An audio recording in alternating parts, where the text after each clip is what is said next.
Hello everyone, welcome to defence वाला। My name is Danish Zafar. आप मेरे साथ हैं आज विक्रांत बैच में। हम बात करने वाले हैं आर्टिकल्स पे। आर्टिकल्स एक ज़बरदस्त चैप्टर है, आप जानते हैं, और एनडीए में अक्सर पूछा जाता है। बहुत ज़्यादा क्वेश्चंस नहीं आते हैं इसके, ठीक है। आपके यहाँ मतलब डिफेंस में एनडीए हो या सीडीएस हो तो बहुत ज़्यादा क्वेश्चंस नहीं आते हैं, थोड़े क्वेश्चंस आते हैं। पर ये ऐसा चैप्टर भी नहीं है जिसको हम इग्नोर करके आगे बढ़ जाएं, क्योंकि हम सब जानते हैं कि ये सब चीज़ें लिंक्ड होती हैं। तो आइए जानते हैं ज़रा क्या लिंक्ड होती हैं। पहले एक बार जानेंगे कि हम क्या क्या करने वाले हैं आज। तो आज मैं आपको एक तो बेसिक चीजें बताऊंगा, बेसिक्स ऑफ डिटरमाइनर्स। इसके साथ आप मेरे साथ जानेंगे आर्टिकल्स क्या होता है। आर्टिकल्स में आप पढ़ेंगे ओमिशन ऑफ आर्टिकल कि कहां कहां आर्टिकल नहीं लगेगा।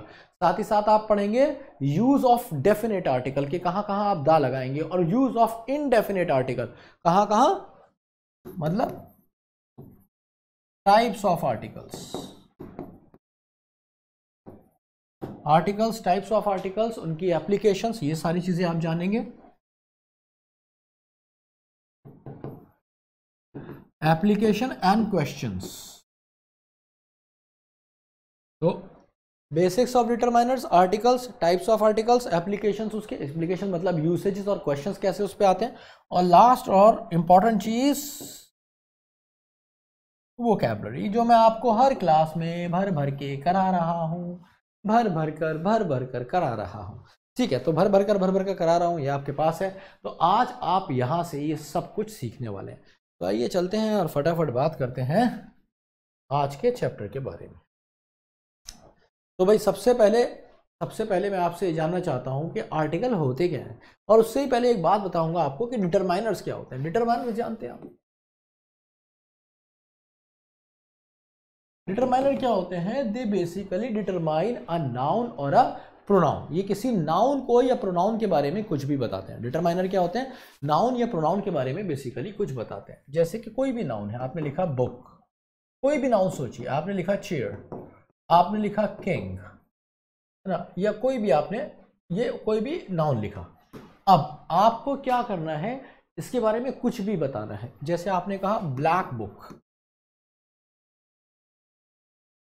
या फिर आपने कहा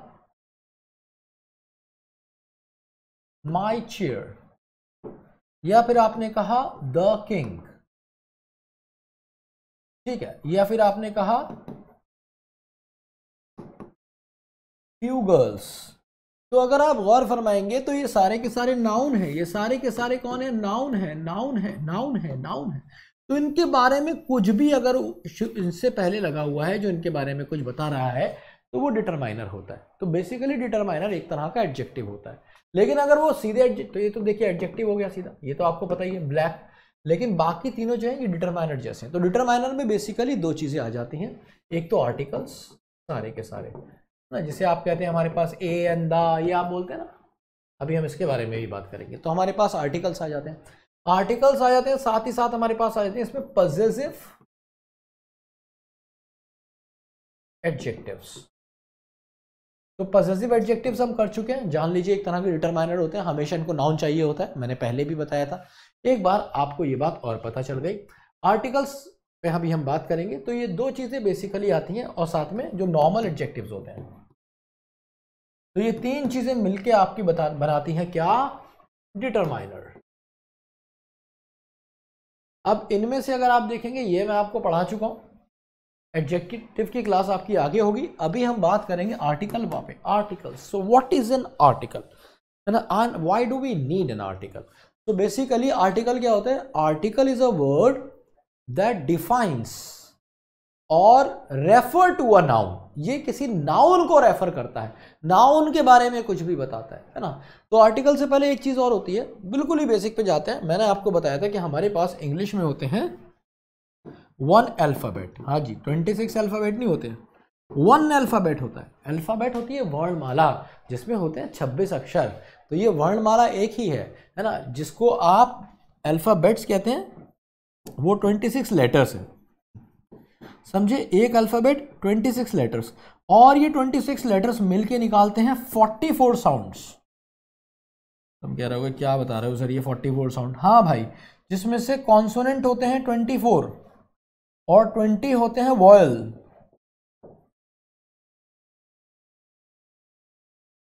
अब तुम कह रहे हो कि सर ये क्या बात है, सर ये क्या क्या कह रहे हो सर, ये हमने कभी नहीं सुना। मुझे पता है मेरे दोस्त, तुमने कभी नहीं सुना, मैंने भी नहीं सुना था जब तक मैंने खुद नहीं पढ़ा था। ठीक है, तो इंग्लिश लैंग्वेज में 1 अल्फाबेट 26 लेटर्स और 44 साउंड्स होती हैं। तो तुम कहोगे सर 26 लेटर्स 44 साउंड कैसे हो गई? तो पहले तो ये जानते हैं कि 44 साउंड्स कैसे हो गई। अरे तुमने ये नहीं देखा, CHEMISE, CHEMISTRY, CHAMPAGNE, CHAMPION, champion.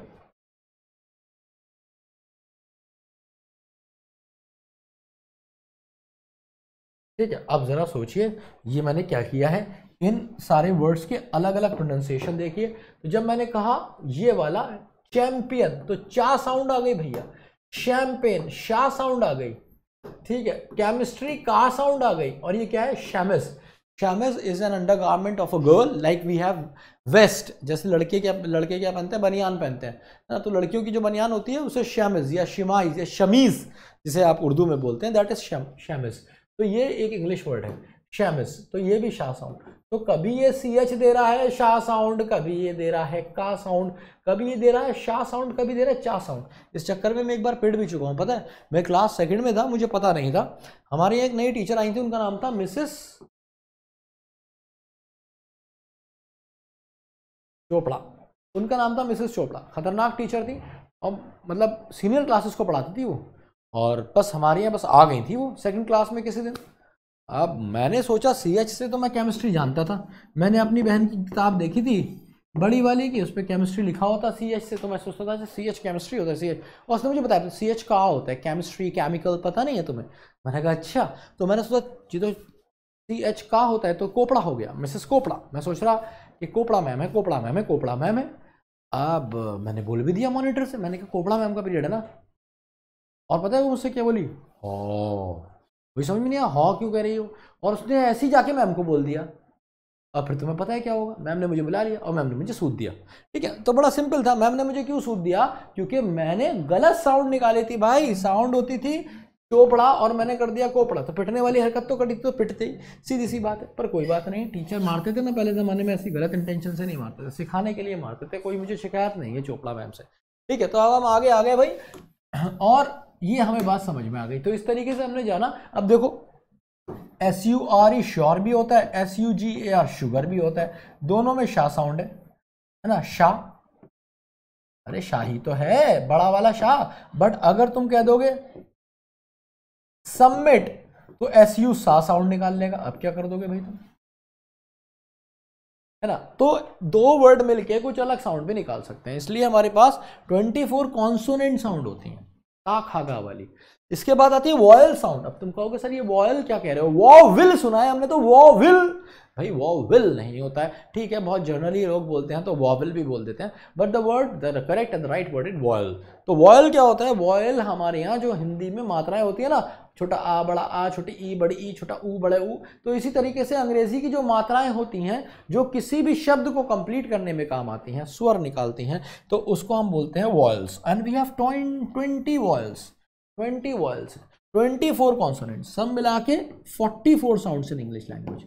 तुम कहोगे सर 20 वॉयल तो नहीं होते हैं, हमने तो खुद पढ़ा है AEIOU, यही तो पढ़ा है ना आपने कि सर ये होते हैं 5, बहुत बार पढ़ा है बचपन से 55 तक। क्या AEIOU कितने वॉबल भैया, 5 वॉबल, कैसी बातें कर रहे हैं। These are the only letters which may or may not produce a vowel sound. These are not vowels. ये वॉयल नहीं है भाई, ये क्या है, ये सिर्फ लेटर्स हैं। ये क्या है, सिर्फ लेटर्स हैं।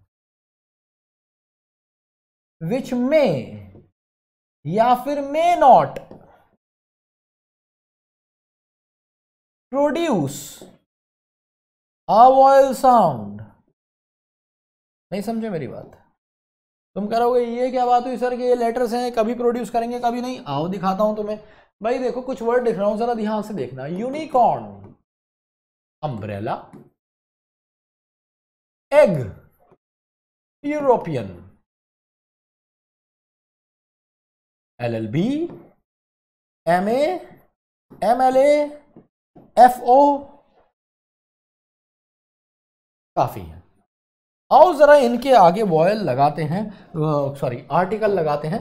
तो आपको ये तो बताइए ना, आपने अभी तक क्या जाना, पहले यहाँ पे क्विक रिवीजन कर लेते हैं, कभी तुम्हारे दिमाग में खिचड़ी पक जाए।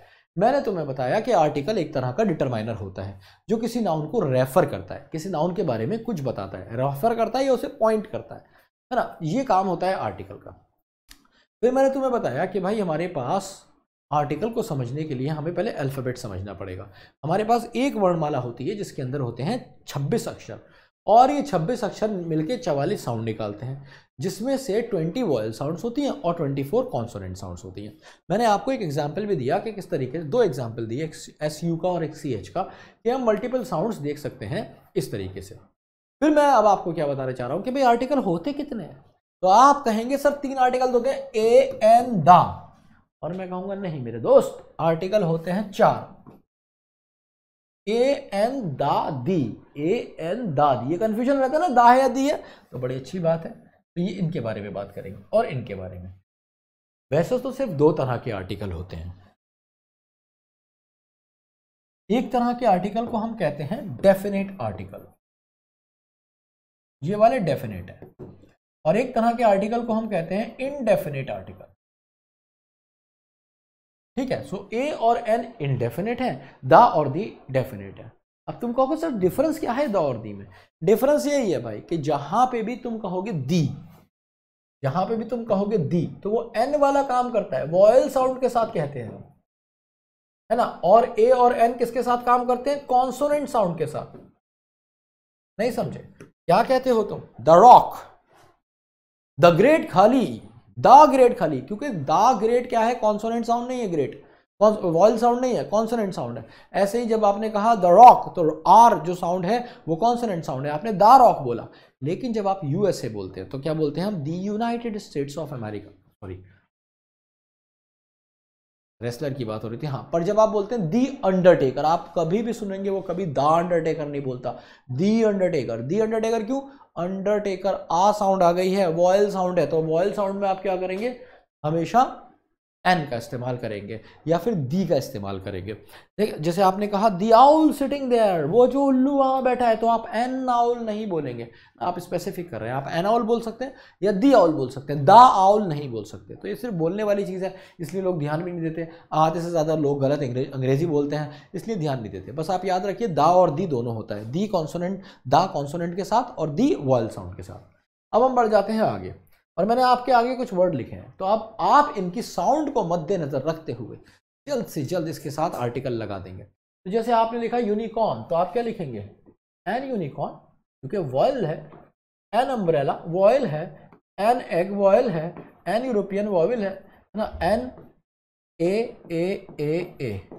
अगर आप कहते हैं ए ई आई ओ यू 5 वॉयल्स हैं, अगर आपका ये मानना है ए ई आई ओ यू 5 वॉयल्स हैं, तो मेरे बच्चे ये सारे के सारे सही हो जाएंगे। बट मेरा कहना यह है कि these are not vowels, these are the only letters which may और may not produce a vowel sound. तो ये वो सिर्फ लेटर्स हैं जो कभी तो वॉवेल साउंड प्रोड्यूस करेंगे और कभी वॉवेल साउंड प्रोड्यूस नहीं करेंगे। तो आइए देखते हैं, जहां वॉवेल साउंड प्रोड्यूस करेंगे वहां अपने आप एन लगेगा, नहीं तो नहीं लगेगा। जैसे यूनिकॉर्न, तो किससे लिखोगे? या से लिखोगे। अब यार या वॉयल होता है, तुम कहोगे मैं कैसे पहचानूं? तो डंडा देख लो या मात्रा देख लो। क्या या का डंडा होता है? नहीं होता। क्या या की मात्रा होती है? नहीं होती। तो जिसके पास न डंडा है, जिसके पास न मात्रा है, उसके साथ क्या लगा दोगे? आ लगा दोगे। It should be a unicorn, a unicorn. या की ना मात्रा है ना डंडा है, आसान है ना। ऐसी अम्ब्रेला कैसे लिखोगे मेरे बच्चे? आ से लिखोगे। तो अम्ब्रेला जब तुम आ से लिखते हो तो क्या लिखते हो? एन अम्ब्रेला लिखते हो, क्योंकि आ के पास तो डंडा है, आ का डंडा होता है ना। ऐसी एन एग, एग लिखते हो तो एग किससे लिखते हो? ए से लिखते हो, ए, और ए की मात्रा होती है, इसलिए एन एग बिल्कुल सही है ना। अब आपने कहा यूरोपियन, तो आप देखो 2-2 वॉयल वर्ड्स दिख रहे हैं आपको, 2-2 वॉयल लेटर्स दिख रहे हैं आपको, बट ये लेटर्स हैं, वर्ड्स नहीं है। ये साउंड या की दे रहा है, यूरोपियन, यही यूनिकॉर्न वाली साउंड है। तो आप क्या करेंगे मेरे बच्चे? आ यूरोपियन बोलेंगे, आ यूरोपियन। बात आ रही है ना समझ? आगे बढ़ते हैं। अब ये लालाबा नहीं है, LLB जो लिखा है लालाबा नहीं है, LLB।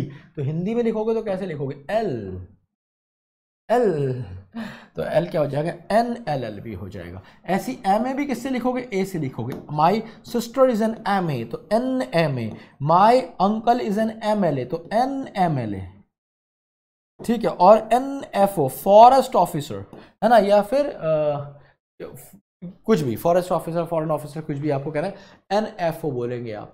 समझ आ रही है बात। ये क्वेश्चन एग्जाम में आ चुके हैं।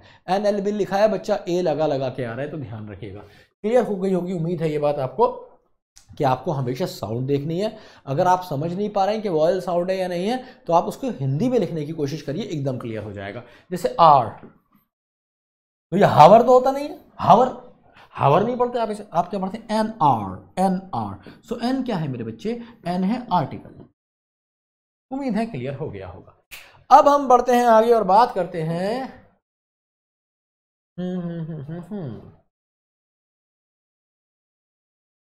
मैंने आपको ये भी बता दिया, omission of article.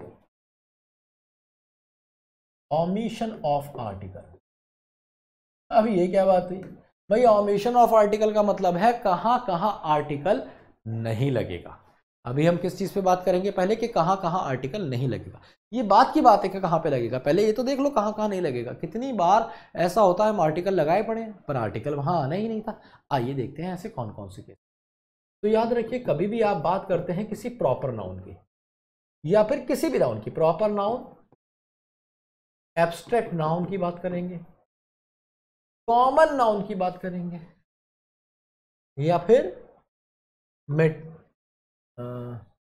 Material noun की, तो आप क्या लिखेंगे, do not use an article in general sense. Journal sense में जब आप बात करेंगे तो आप इस्तेमाल नहीं करेंगे। तुम कहोगे सर जनरल सेंस क्या होता है। फॉर एग्जाम्पल मैं जनरल सेंस में बताता हूं आपको, सबसे एक एग्जाम्पल दूंगा, एकदम क्लियर हो जाएगी बात। जैसे मैंने प्रॉपर का एक एग्जाम्पल दिया, जैसे मैंने कहा Akbar was a great king, ठीक है। तो अकबर क्या है, एक किंग का नाम है। जब मैंने कहा, आप समझ गया कौन से अकबर की बात हो रही है, मुगल राजा की बात हो रही है, तो आपको पता है आप इससे पहले कोई आर्टिकल नहीं लगाएंगे, जर्नली बात हो रही है। या फिर आपने कहा कॉमन नाउन के लिए, आपने कहा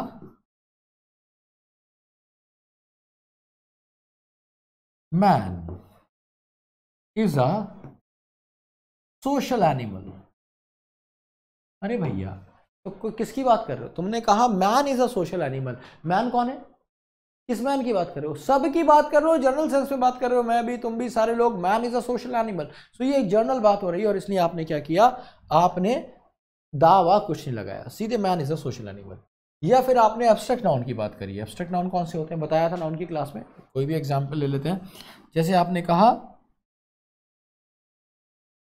love is a slow poison. ये प्यार क्या है, एक धीमा जहर है। प्यार क्या है, एक धीमा जहर है। तो ये आपने कौन से प्यार की बात कर रहे हो, मेरे प्यार की, तुम्हारे प्यार की, तुम जर्नली प्यार की बात कर रहे हो कि life love is a slow poison. ऐसे आइए एक एग्जांपल मटेरियल नाउन से भी लेते हैं। जैसे मैंने लिखा gold is used for making jewellery. तो यहां पे कौन से गोल्ड की बात हुई भाई, जनरल सेंस में जो गोल्ड है उसकी बात हुई, सोने की बात हुई। आइए अब जरा क्या करते हैं, इसके साथ थोड़ा खेल खेलते हैं। तो ये जनरल सेंस में मैंने लिखे हैं और इसमें कोई आर्टिकल आपने नहीं लगाया। अब जरा इसे स्पेसिफिक करते हैं। अब आपने कहा the Akbar who studies in my batch is a genius. अब ये क्या बात हुई, आप कह रहे हैं वो अकबर, आपने आगे उसका एक्सप्लेनेशन दिया, मतलब सामने वाला उसको नहीं जानता है, अच्छे से समझ नहीं पा रहा है, तो उस केस में आप प्रॉपर नाउन के साथ लगा देंगे। नहीं तो नहीं लगाएंगे। कभी भी प्रॉपर नाउन के साथ, कॉमन नाउन के साथ, एब्स्ट्रैक्ट नाउन के साथ, मटेरियल नाउन के साथ दा नहीं लगाएंगे जब तक वो स्पेसिफिक नहीं होगा, जनरल सेंस में नहीं लगाएंगे। तो यहाँ पे स्पेसिफिक कर दिया। खास अकबर की बात हो रही है जो मेरे बैच में पढ़ता है और जीनियस है। ऐसे ही man is a social animal, तो मैन कौन, जनरल। बट अगर मैं कहूं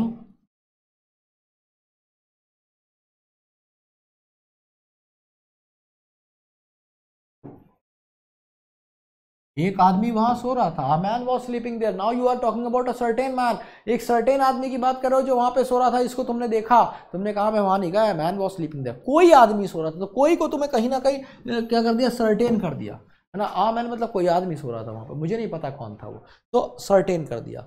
लव इज अ सुलर पॉइजन, ये आपको पता है। अब मान लीजिए लव को आपने स्पेसिफाई कर दिया,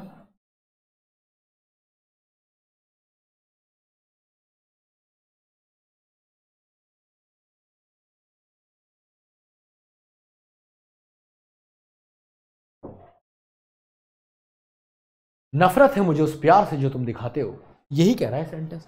सो I hate the love you express, है ना। तो जो प्यार तुम दिखाते हो, किसी खास प्यार की बात हो रही है, किसकी, जनरल सेंस में लव की बात नहीं हो रही।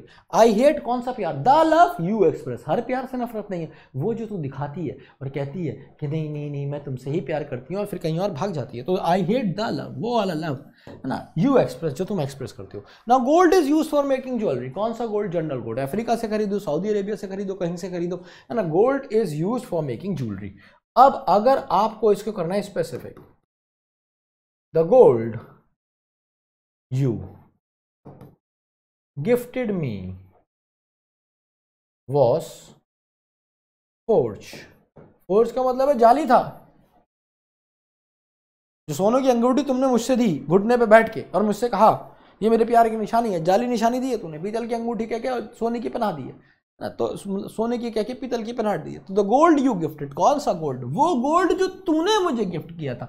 Now you are talking about specific, तो किसी भी चीज़ को अगर आप स्पेसिफिक करते हैं तो उसके साथ दाल लग जाता है। बस इतनी सी कहानी है आर्टिकल की। मज़ेदार बात यह है कि बहुत आसान है, और मुश्किल बात यह है कि ये तभी भी होता नहीं है ना। और वो इसलिए नहीं होता क्योंकि इसे बड़ी सारी प्रैक्टिस चाहिए, प्रैक्टिस से होते हैं, क्वेश्चंस करते करते आते हैं। तो ये आपने देखा पहला कि कभी भी common noun, proper noun, abstract noun और मटेरियल नाउन के साथ आप दा नहीं लगाएंगे जनरल सेंस में। दूसरा रीजन, दूसरा ओमिशन, कभी भी अगर आप बात करते हैं नेम्स ऑफ रिलेशंस की, तो इसके साथ भी जनरल सेंस में आप आर्टिकल नहीं लगाएंगे, अभी करके दिखाऊंगा कैसे। तीसरी चीज, अगर आप बात करते हैं प्लेसेस की, प्लेसेस जैसे स्टेशन, जेल,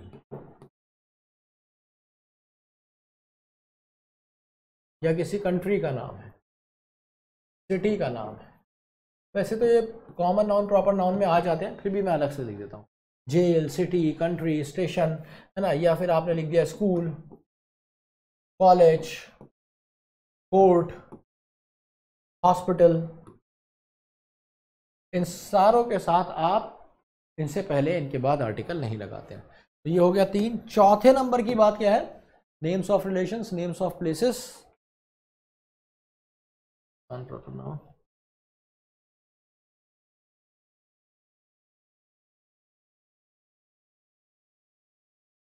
ठीक है। अभी इतना ही देखते हैं, बाकी क्वेश्चन से सीखेंगे। तो आइए जरा एक बार इनके एग्जांपल्स देखते हैं, कि देख लिए, इसके एग्जांपल्स देखते हैं। नेम्स ऑफ रिलेशन का क्या मतलब है। अब मैं एक सेंटेंस देख रहा हूं, दे रहा हूं, ध्यान से देखिएगा।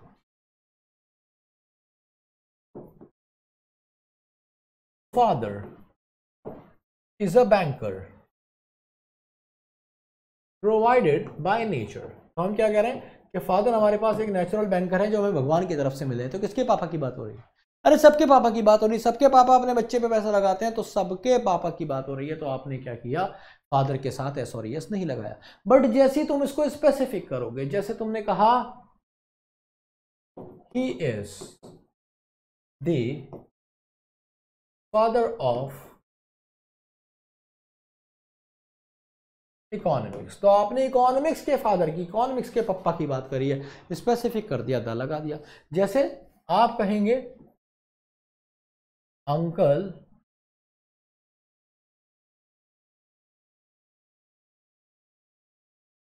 Uncle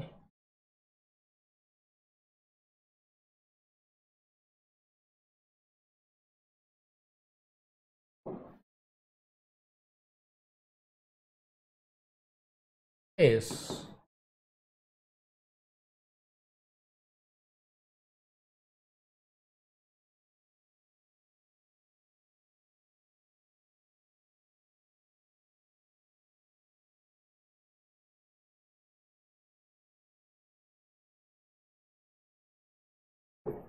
mother is a God on earth. अगर धरती पे कोई भगवान है तो वो माँ है। और अगर मैं कह दूं mathematics is the mother of all science, तो आप उसके साथ दा नहीं लगाएंगे।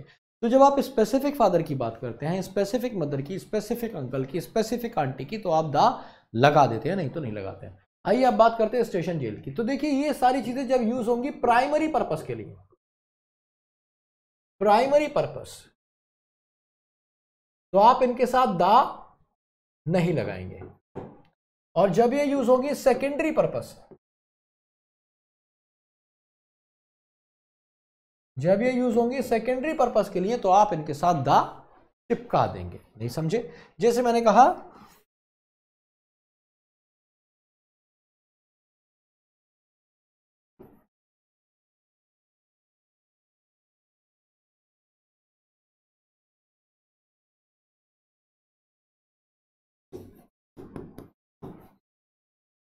अब एक बात बताओ, आदमी कोर्ट क्यों जाता है? बेल कराने जाता है, यही प्राइमरी पर्पस होता है ना? या फिर कोई कानूनी काम होता है, कुछ काम कराना होता है जो कानून से रिलेटेड है, तो ऑब्वियसली वो प्राइमरी पर्पस हो गया। सो ही विजिटेड द कोर्ट थोड़ी बोलोगे, बस सिंपल सी बात है। आप क्या करेंगे? कोर्ट को खोपचे में लेके काट देंगे, बस। He visited court for his bail, वो कोर्ट पहुंचा क्यों? है ना, अपनी बेल के लिए। अब अगर आप कोर्ट को स्पेसिफिक बनाना चाहते हैं जैसे, तो आपको कहना पड़ेगा he visited the court to see his old friend। तो भाई कोर्ट इसलिए थोड़ी खुला है कि तुम्हारा कोई दोस्त वकील है, जज है, तुम वहां पे जा जाके उससे भरत मिलाव करो, इसलिए तो खुला नहीं है। तो किस लिए खुला है? ये खुला है काम काज के लिए। तो काम काज के लिए जाओगे तो दाने ही लेके जाओगे, है ना? ऐसे ही फालतू जा रहे हो, तो he visited the court to see the secondary purpose है, तो आपने आर्टिकल लगा दिया। ठीक है, उम्मीद है समझ आ गया होगा। तो ये मैंने बेसिक इन्फॉर्मेशन आपको दी है, एक बार क्विक रिवीजन करा रहा हूँ, दिखा रहा हूँ, है ना भैया? क्या बताया कि एक alphabet 26 letter, 20 vowel sounds, 24 consonant sounds, total 44 sounds in English language. इसके बाद तुम्हें बताया कि आर्टिकल क्या होता है, कैसे यूज होता है, फिर बताया कहाँ कहाँ यूज नहीं होता है। अब कहाँ कहाँ यूज होता है ये आप जानेंगे क्वेश्चंस के थ्रू। तो आपने क्या क्या जाना अभी तक कि कहाँ कहाँ आर्टिकल यूज होता है।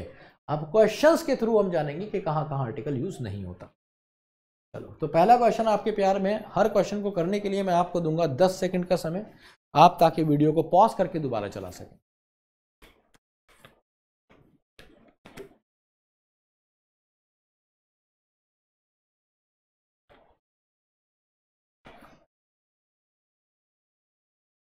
इन science the credit goes to a man. तो अ मैन का क्या मतलब हुआ? किसी एक आदमी को जाता है। एक आदमी को कह रहे हो क्या तुम कह रहे हो क्रेडिट उस आदमी को जाता है, तो उस का मतलब क्या हुआ? That you have made him specific, so it should be in science the credit goes to the man.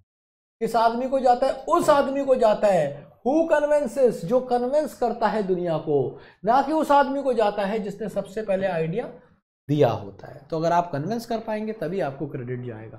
तो द आंसर इज ए। समझ आया ना? आ मैन की जगह द मैन हो जाए।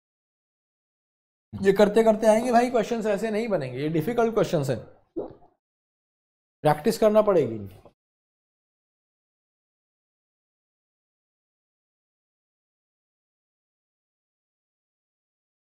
कह रहा है it is only after the war is over.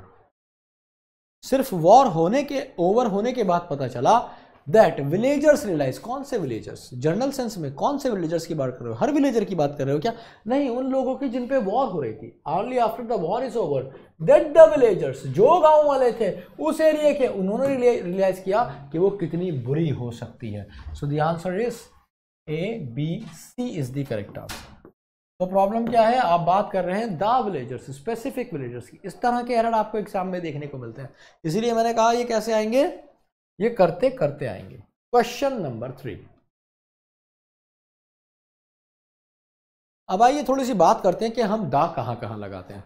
तो दा को लगाने के लिए याद रखिए कहाँ कहाँ लगाते हैं, ये तो आप लोग पता चल जाएगा, स्पेसिफिक से पहले लगाते हैं, before the names of the following. ये कुछ केसेस हैं जिनसे पहले आपको हमेशा दा लगाना है। ये कौन कौन से केसेस हैं? शुरू करते हैं प्राकृतिक चीजों से। तो प्रकृति में सबसे पहले चीज क्या आती है, जहां से प्रकृति शुरू होती है? यूनिवर्स। तो देखिए यूनिवर्स से पहले, वर्ल्ड से पहले, अर्थ से पहले, या जान लीजिए ऑल हेवनली बॉडीज। चलिए अब हेवनली बॉडीज से हम नीचे आते हैं तो अर्थ पे हमें सबसे बड़े क्या मिलते हैं? Oceans, rivers, lakes, mountain ranges.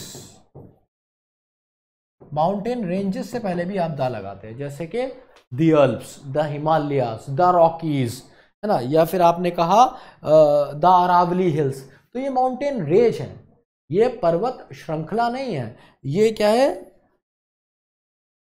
मतलब चोटी नहीं है, पर्वत श्रृंखला है ना। तो श्रृंखला के साथ, रेंज के साथ आप लगाते हैं। तो mount chain of mountains, range of mountains के साथ आप दा लगा देते हैं, ठीक है, इन सब के साथ। लेकिन याद रखिए अगर ये माउंट एवरेस्ट होता तो दा नहीं लगता, अगर ये माउंट कंचनजंगा होता दा नहीं लगता। तो किसी भी माउंट के नाम से पहले, किसी की पीक से पहले नहीं लगेंगे। अगर माउंटेन पीक है तो आप इसके साथ दा नहीं लगाएंगे, नहीं लगाएंगे। माउंटेन पीक से पहले नहीं लगाते, लेकिन माउंटेन रेंज से पहले लगा सकते हैं। तो माउंटेन रेंज, ओशियंस, लेक्स, इनके नाम से पहले, डेजर्ट, डेजर्ट्स के नाम से पहले, जैसे दा सहारा, दा थार, दा कालाहारी। तो डेजर्ट्स के नाम से पहले भी आप दा लगा देंगे, मतलब रेगिस्तान के नाम से पहले। आइलैंड्स, म्यूजिकल इंस्ट्रूमेंट्स,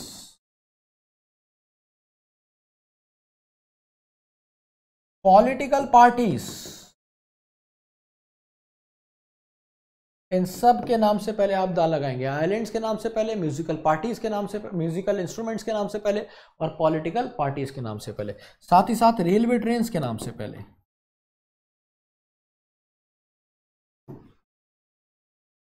या फिर न्यूज़पेपर के नाम से पहले, ना, इनसे पहले भी आप दा लगा देंगे। जितने भी हिस्टोरिकल मॉन्यूमेंट होंगे उनके नाम से पहले,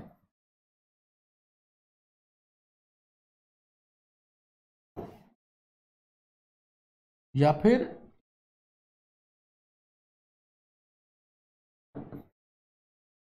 स्क्रिप्चर्स के नाम से पहले, जो रिलीजियस स्क्रिप्चर्स होते हैं, जैसे भगवत गीता, कुरान, रामायण, महाभारत, इन सब से पहले क्या लगेगा? दा लग जाएगा। तो railway trains, newspapers, historical monuments, scriptures, जो भी रिलीजियस स्क्रिप्चर्स होते हैं, इनके नाम से पहले भी आप दा लगाते हैं।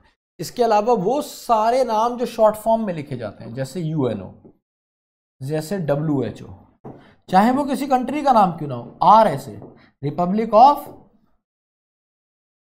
South Africa, KSA, kingdom of Saudi Arabia, UAE, United Arab Emirates, है ना, इन सब के नाम से पहले भी आपको दा लगाना पड़ेगा, ठीक है। क्यों? क्योंकि ये क्या है, ये शॉर्ट फॉर्म्स में है, कंट्रीज लिखी जाती हैं। वैसे कंट्री के नाम से पहले नहीं लगाएंगे आप, लेकिन जो कंट्रीज शॉर्ट फॉर्म में लिखी जाती हैं उनके नाम से पहले जरूर लगाएंगे। कुछ स्पेसिफिक कंट्रीज है जिनके नाम के साथ आपको लगाना है ना दा। ये कौन कौन सी है ये मैं लिख देता हूँ, शॉर्ट फॉर्म के अलावा बता रहा हूँ। शॉर्ट फॉर्म में तो जितनी आती है सबके आगे लगाना है ना। UK है, आपको दा लगाना पड़ेगा। अब कुछ और कंट्रीज है जिनके नाम के साथ आपको लगाना है, वो क्या है, जैसे सूडान, यमन, इजिप्ट,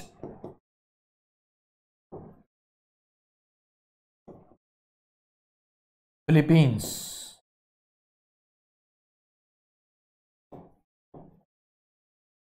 नेदरलैंड्स। तो इन सब के नाम से पहले, इन सारे नाम से पहले आपको आर्टिकल दा का इस्तेमाल करना है, ठीक है। अब हम आ जाते हैं जरा क्वेश्चन पे। तो ये एडिशनल इंफॉर्मेशन दी है, इसे आप नोट करेंगे, अपने नोट्स में लिखते रहेंगे। तो क्या कह रहा है, ऑफ द 2 चॉइसेस, जो भी 2 चॉइसेस मैंने आपको दी है, this job is definitely the better. तो आपने स्पेसिफिक कर दिया, आप 2 में से किसी स्पेसिफिक की बात कर रहे हैं। तो याद रखिए कंपैरेटिव डिग्री से पहले भी दा लगाया जा सकता है ना। शर्त यह है, शर्त क्या है दिखा देता हूं। Use the before superlatives. अब सुपरलेटिव्स तो आपको पता ही है, जैसे बेस्ट, वर्स्ट, स्ट्रॉन्गेस्ट, फास्टेस्ट,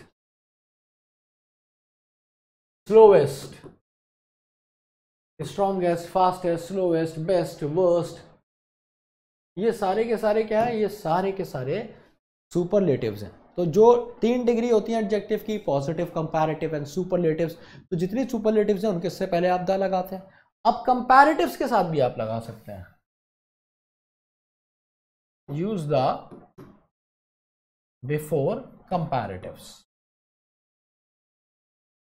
और इसके मेरे बच्चे 2 ही केसेस हैं जब आप कंपैरेटिव के साथ द लगाते हैं। पहला केस है 1 out of 2 कंपैरेटिव्स, 2 में से 1 की बात हो रही है, कंपेयर करे जा रहे हैं, 2 में से 1 की बात हो रही है। या फिर पेयर कंपैरेटिव्स। अब पेयर कंपैरेटिव्स क्या होते हैं भाई, तुम कहते हो ना जितना खाओगे उतने मोटे हो जाओगे, है ना, जितने ऊपर जाओगे उतनी ठंड बढ़ेगी, या फिर कुछ भी, जैसे आप कहते हो the more you learn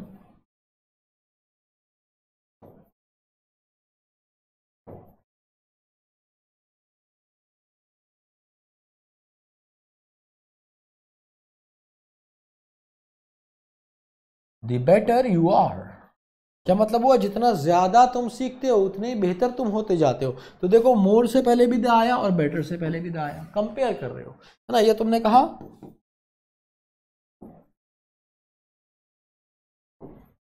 the more you earn the more you want. जितना तुम अर्न करोगे उतना ही ज्यादा और चाहोगे। तो देखो दोनों बार मोर मोर से कंपैरिजन हुआ, दोनों बार कंपैरेटिव डिग्री, मोर कंपैरेटिव डिग्री होती है, और इसके साथ आपने देखा द आ गया। ठीक है, अब 1 out of 2 कंपैरेटिव्स का क्या मतलब होता है, जैसे मैं कहता हूं दोनों में ये अच्छा है, दोनों में ये बेकार है, दोनों में ये खराब है। जैसे मैं कहूं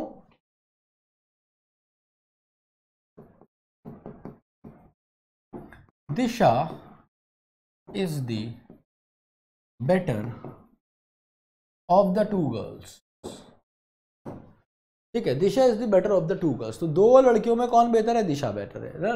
Disha is the better of the 2 girls, तो 2 लड़कियों में कौन बेटर है, दिशा बेटर है। तो दिशा इज द बेटर, है ना, स्पेसिफिक क्या। या फिर आप ऐसे भी कह सकते हैं of the 2 players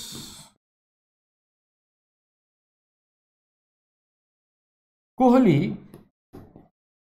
is the better. तो 2 खिलाड़ियों में कौन, कोहली ज्यादा बेहतर वाला है। तो आपने देखिए बेटर के साथ, कंपैरेटिव डिग्री के साथ। या बेटर से बहुत एग्जांपल हो गए, हटा देता हूं बेटर, कोई दूसरा एग्जांपल दे देता हूं इसके। तो of the 2 players Kohli is the stronger. तो कोहली कौन है, ये स्ट्रॉन्गर 1 कर देंगे तो और बढ़िया लगेगा सेंटेंस। सो क्या कह रहा है कि इन 2 बल्लेबाजों में, इन 2 खिलाड़ियों में Kohli is the better one, Kohli ज्यादा बेहतर वाला है, या ज्यादा अच्छा वाला है, या स्ट्रॉन्गर वाला है। Kohli is the stronger, Kohli ज्यादा मजबूत है, ज्यादा स्ट्रॉन्ग खिलाड़ी है। तो आप इस तरीके से कंपैरेटिव के साथ भी यूज कर सकते हैं।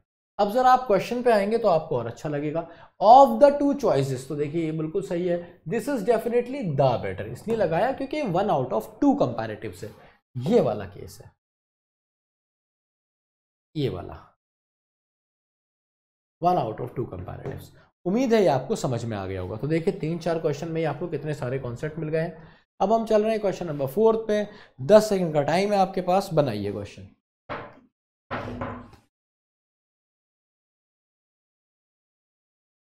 He is unfortunate enough, मतलब मनहूस है या फिर अनलकी है, to lose few friends। अब यहाँ पे एक और नया कॉन्सेप्ट आपको देखने को मिला भाई मेरे। एक होता है few, एक होता है a few, और एक होता है the few।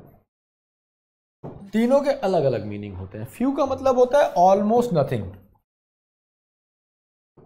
ना के बराबर, है ना। और ये नेगेटिव सेंस देगा क्योंकि ऑलमोस्ट नथिंग है।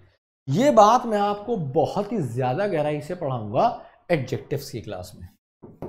आ फ्यू का मतलब होता है सम, कुछ, और दा फ्यू का मतलब होता है वॉट एवर, जितने भी हैं, जो भी है, वॉट एवर, जो भी है, जितना भी है। तो सम तो देगा पॉजिटिव कॉन्नोसेंस या मतलब sense,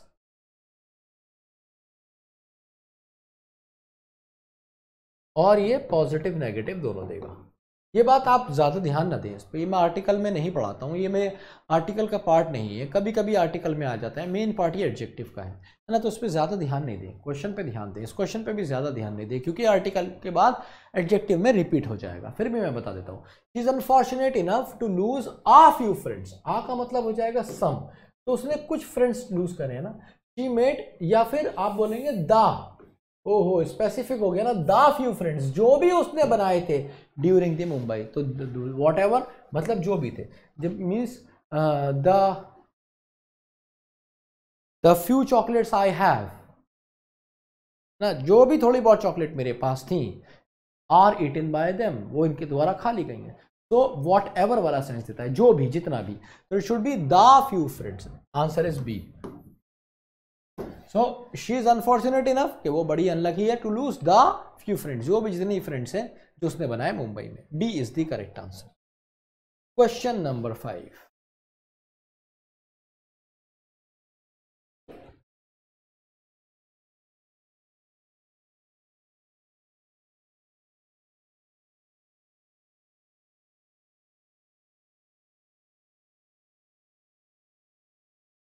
there were a number of pretty girls, तो ये बिल्कुल सही है। There were a number of pretty girls in the hall, hall के अंदर बहुत सारी लड़कियां हैं, but it was Roma who was the centre of attraction. तो सेंटर ऑफ अट्रैक्शन का क्या मतलब है, जिसपे सब देख रहे थे, तो सेंटर ऑफ अट्रैक्शन स्पेसिफिक हो गया ना, द सेंटर ऑफ समथिंग। तो किसी चीज की सेंटर की बात हो रही है, किसका, अट्रैक्शन का सेंटर स्पेसिफिक हो गया, इसलिए द का इस्तेमाल करेंगे। Answer is C. आसान क्वेश्चन। क्वेश्चन नंबर 6, जैसे 10-10 सेकंड में क्वेश्चन करेंगे।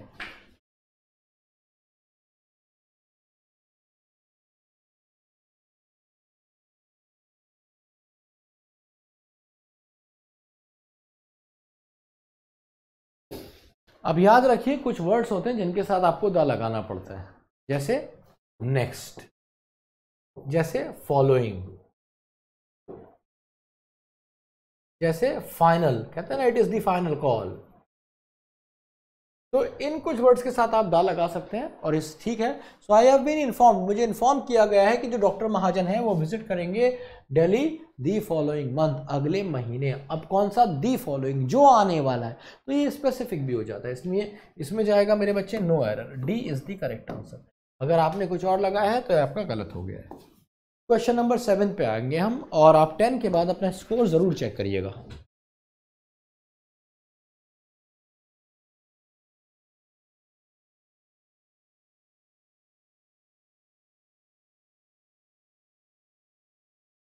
It was a mistake that she caught her hand, it was a mistake, तो आप तो मिस्टेक के साथ आ नहीं लगाते हैं, है ना। इट वॉज अ मिस्टेक तो ठीक होता, क्या कह रहा हूं, इट वॉज अ मिस्टेक तो ठीक होता, लेकिन अगर आप इससे पहले प्रपोजिशन ले आते हैं बाय, तब आप आर्टिकल नहीं लगा सकते मिस्टेक के साथ। आप कहेंगे it was by a mistake, ये गलत होगा, it was by mistake. By mistake एक फ्रेज जैसा काम करता है कि गलती से हुआ, है ना, बाय मिस्टेक, ठीक है।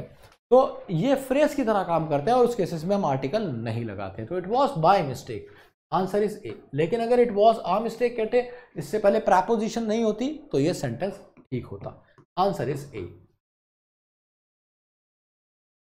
शुरू के 10 क्वेश्चन आपको स्ट्रगल कराएंगे,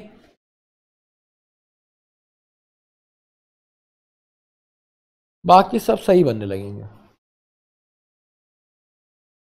after returning from the jail, Raghu had stopped all the criminal activities to lead a simple life. तो भाई जेल से लौटने के बाद रघु ने सारे बुरे काम बंद कर दिए और एक सिंपल लाइफ जी। तो जेल क्यों गए थे रघु साहब, या जेल से क्यों आ रहे हैं, रिहा हुए हैं, प्राइमरी पर्पस जेल का फुलफिल कर रहे हैं, कोई मस्ती काटने जेल नहीं गए थे, तो आफ्टर रिटर्निंग फ्रॉम जेल हो जाएगा। ओमिशन ऑफ आर्टिकल, ये द यहाँ पे गलत है, रिडंडेंट है, ये नहीं आएगा। So after returning from jail, answer is B. Question number 9,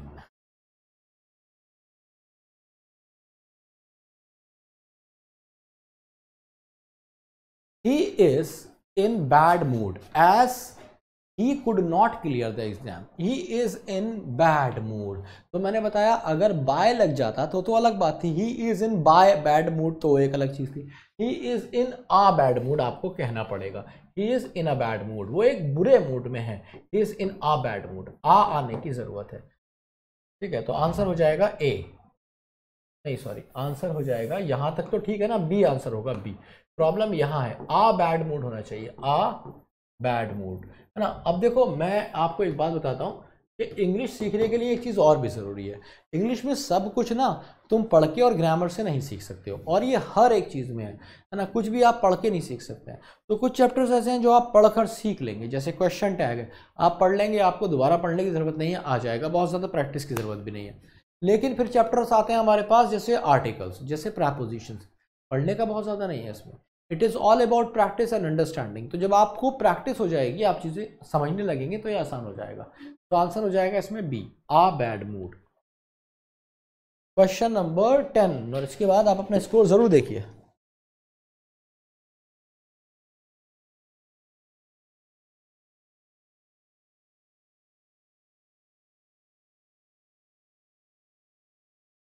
तो क्वेश्चन कहता है thanks to an insight and persistence, an insight का मतलब होता है पार की नजर, तो एन इनसाइट थोड़ी कहोगे, तुम एक खास इंसाइट की बात कर रहे हो, एक खास तरह की नजर की बात कर रहे हो, तो थैंक्स टू एन इंसाइट नहीं, thanks to the insight. The insight का क्या मतलब होगा, वो जो नजर है, और परसिस्टेंस, परसिस्टेंस का मतलब है डिटर्मिनेशन, दृढ़ संकल्प of the local doctor. Local doctor क्या है ये, है ना, कि हजारों विक्टिम्स जो हैं have been able to resume, तो हजारों विक्टिम्स जो हैं, हजारों पीड़ित जो हैं, आज वो एक नॉर्मल लाइफ पे आ गए हैं और जी रहे हैं। तो थैंक्स टू द इनसाइट, किसकी नज़र, एक स्पेसिफिक नज़र, और परसिस्टेंस और दृढ़ संकल्प की बात हो रही है, तो वो दृढ़ संकल्प और परसिवियरेंस किसका, लोकल डॉक्टर का। तो ये स्पेसिफिक हो गया ना, क्योंकि किसी स्पेसिफिक का है, लोकल डॉक्टर का है, आंसर हो जाएगा ए। ठीक है, तो सारे क्वेश्चंस आपके specific to general, general to specific ही बन जाएंगे। क्वेश्चन हमने कर लिए हैं 10, और अगर आपका स्कोर 5 से भी कम है तो हालत ज़्यादा ख़राब है, अगर 5 से ऊपर है तो अभी ही क्लास में बहुत सारा सीख लोगे, अभी कॉन्सेप्ट बहुत सारे बाकी हैं, क्वेश्चन बहुत सारे बाकी है, तो दिल छोटा नहीं करना। 20 के बाद फिर से एक बार स्कोर एनालिसिस करेंगे।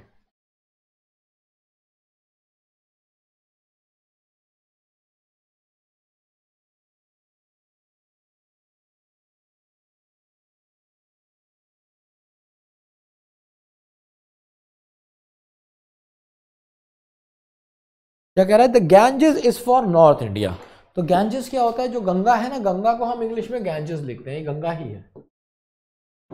The Ganges is for north India, Ganges north India के लिए जैसे है, वैसे ही कृष्णा साउथ इंडिया के लिए। तो भैया कृष्णा में दा लगाओगे ना, है ना, तो द गैंजेस और द कृष्णा, क्योंकि दोनों रिवर्स के नेम है, और मैंने आपको बताया था ओशियंस के नेम के साथ, रिवर्स के नेम के साथ, लेक्स के नेम के साथ आप दा लगाते हैं। तो आंसर हो जाएगा मेरे दोस्त बी।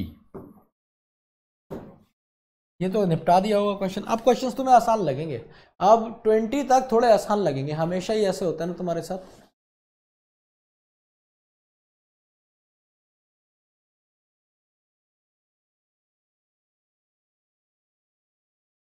अब एक बात याद रखिए, कौन सा सेंटेंस सही लग रहा है, ही इज टीचर या फिर ही is a teacher.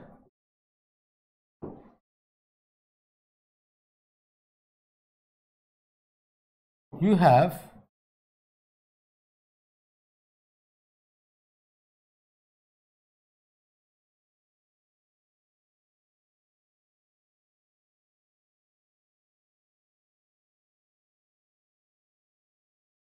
Reached a good place. तो देखिए इन केसेस में क्या हो रहा है, हम आ लगा रहे हैं, हमने यहाँ भी आ लगाया, हमने यहाँ भी आ लगाया, हम दोनों जगह से कहीं भी आ हटाएंगे तो गलत हो जाएगा। आपने ये सेंटेंस नहीं सुना होगा, यू आर बॉय थोड़ी बोलते, you are a boy, she is a girl बोलते हो, शी इज गर्ल बोलते हो, शी इज आ गर्ल। तो हमें नाउन से पहले आर्टिकल लगाना पड़ता है ऐसे केसेस पे जहां पे नाउन यहां पे इस तरीके से यूज हो रहा होता है ना, लास्ट में आ रहा होता है, ये सेंटेंस को खत्म कर रहा होता है। ठीक है,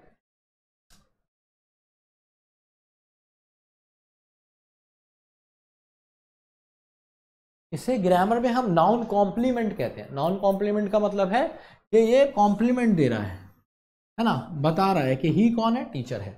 ऐसे ही हम कहाँ पहुंचे हैं, एक अच्छी जगह पे पहुंचे हैं। तो शुरू में यहाँ पे एक एडजेक्टिव भी आ जाएगा, कोई फर्क नहीं पड़ेगा, ये नाउन ही रहेगा और अपने साथ एक आर्टिकल ले लेगा। ऐसे ही समटाइम्स इट इज फेल्ट, ऐसा महसूस किया गया that policies of social justice have reached dead end, नहीं, have reached a dead end. जैसे a good place, you have reached a good place, ऐसे ही you have reached a dead end, है ना। तो आ डेड एंड आप कहेंगे। Dead and का मतलब क्या है कि जहाँ पे रास्ता बंद हो, है ना। आपको गूगल कभी कभी डेड एंड पे ले जाता है कि भाई यहाँ से नहीं, यहाँ से जाओ, आप पहुँचते हो, रास्ता बंद होता है, उसी की बात कर रहे हैं। Due to widespread corruption in system, है ना। तो समटाइम्स ऐसा लगता है कि जितनी भी पॉलिसीज बनाई गई हैं समाज में इंसाफ दिलाने के लिए लोगों को, वो आके एक जगह लॉक हो गई है, बंद हो गई है, उनका डेड एंड आ गया, वो आगे नहीं चल पा रही हैं क्योंकि करप्शन बहुत ज़्यादा है। तो answer is B, a dead end. Question number 13। हाँ जी, तो क्वेश्चन नंबर 13 लगाइए, दम दिखाइए, 10 सेकेंड्स का टाइम है।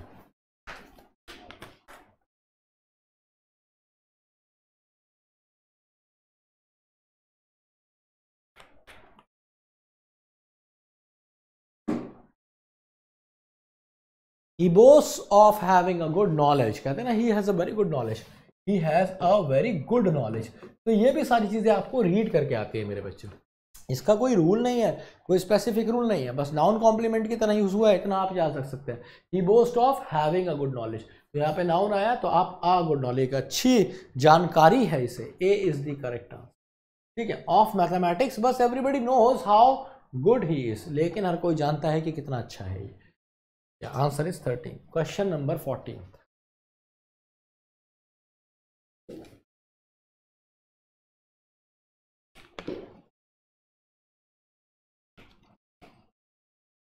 जैसे अभी आपने कहा था you are a boy, she is a girl, this is a cat, ऐसे ही इज अ प्रोफेसर। अब यूनिवर्सिटी लगा दो तो वो एडजेक्टिव जैसा काम करेगा। सो वो कौन है, he is a university professor, है ना, वो यूनिवर्सिटी प्रोफेसर है। अर्न्स वेरी वेल, और बहुत बढ़िया कमाता है। He leads a very simple life, तब भी सिंपल लाइफ जीता है। A is the correct answer, he is a university professor. Next question, question number 15।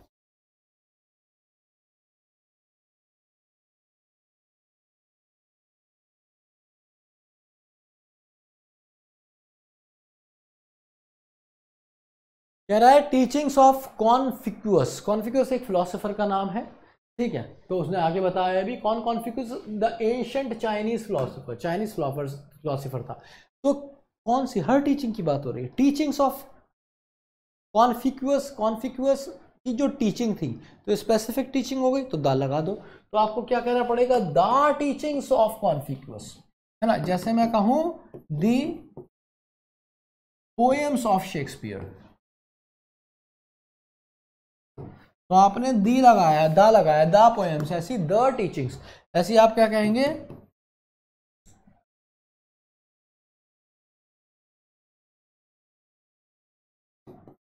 The work of art, है ना। कौन सा काम, दी वर्क ऑफ आर्ट, एक स्पेसिफिक काम। तो द टीचिंग, आप स्पेसिफिक टीचिंग्स की बात कर रहे हैं, जो कॉन्फिक्यूअस की है, एंशिएंट फिलोसोफर है, जो बताता है इंपॉर्टेंस किसकी, स्कॉलरशिप की, इन्फ्लुएंस्ड मैनी ईस्टर्न। तो स्कॉलरशिप की मतलब अगर आप स्कॉलर बनते हैं तो उसके क्या क्या फायदे हैं, उसने बहुत सारे ईस्ट एशियन सोसाइटीज को इस बात को समझाया है। आंसर ए हो जाएगा, टीचिंग से पहले द आएगा। Question number 16।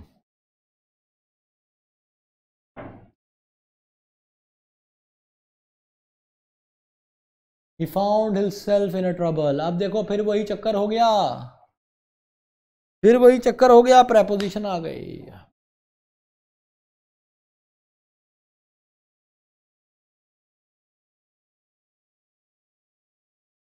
ट्रबल के साथ आ नहीं आएगा।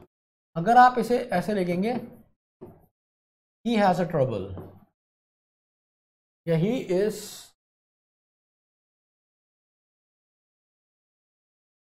Making a trouble.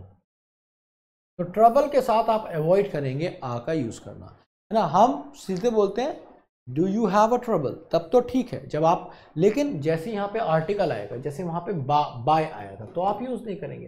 He found himself in trouble, he found himself in trouble, ना कि इन आर ट्रबल, ठीक है। तो in trouble should be the correct answer. तो ये वही वाली चीज है जो मैंने बताया कि वो इन आने से प्रेपोजिशनल फ्रेज बन गया और फिर आप दा का इस्तेमाल नहीं करेंगे, ठीक है। Answer is A. Next question,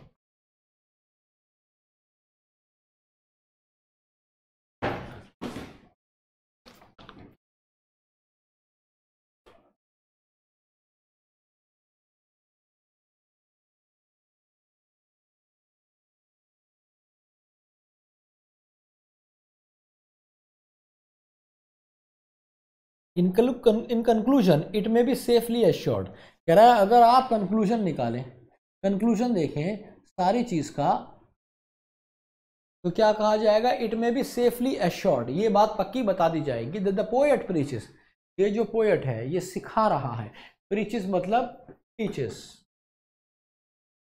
some moral implicitly मतलब बस डायरेक्ट नहीं बता रहा है, इनडायरेक्टली, बिटवीन द लाइन्स। अब आप जरा देखते हैं, in conclusion it may be safely assured that the poet preaches some moral, it may be safely, तो कोई गलती नहीं है। द पोएट स्पेसिफिक पोएट की बात हो रही है, हर पोएट की बात नहीं हो रही है, तो ये बिल्कुल सही है, डी आ जाएगा, नो एरर। देखो एक बात और मैं बता दूं, जब भी आप आर्टिकल्स के क्वेश्चन करते हो ना, तो यहाँ पे आपकी वो वाली पॉलिसी नहीं चलती है, अक्कड़ बक्कड़ बम्बे वो, है ना। मतलब कहीं आपने लगा दिया, कुछ भी लगा दिया, you are just doing a question for the sake of doing, so it is not going to help you at all. तो आपको सिर्फ क्वेश्चन करना है, इसलिए आपने कर दिया, doesn't make sense. So it is very important that you see the question properly and do it wisely.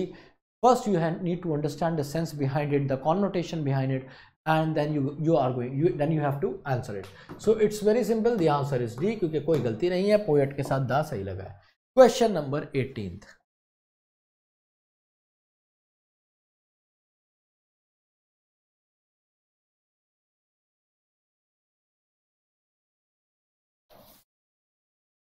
Question है माई अंकल फॉरबेड मी, मेरे अंकल मना करते हैं मुझे किस चीज के लिए, to go to the cinema, cinema जाने के लिए, लेट एट नाइट। तो अब देखो भाई, ये द सिनेमा नहीं हो सकता किसी भी हाल में। क्यों नहीं हो सकता द सिनेमा, क्योंकि ये प्राइमरी पर्पस के लिए मना करा जा रहा है ना। क्योंकि सिनेमा आदमी क्यों जाता है, एंटरटेनमेंट के लिए जाता है, मजे करने के लिए जाता है, सिनेमा देखने जाता है। तो आपने क्या कहा, मेरे अंकल ने, फॉरबेड का मतलब होता है मना करना, मना करते हैं मुझे to go to cinema, cinema जाने के लिए, है ना, सिनेमा जाने के लिए। तो इट शुड बी सिनेमा। और मैंने आपको बताया था places when visited for their primary purpose, तो हम उनके साथ दार नहीं लगाते हैं। जेल, हॉस्पिटल, इन सब के एग्जाम्पल्स मैंने आपको पीछे देकर दिखाए हैं। चलिए अब बढ़ते हैं आगे, क्वेश्चन नंबर 19। फिर से 10 सेकंड का टाइम है और दम लगा लीजिए।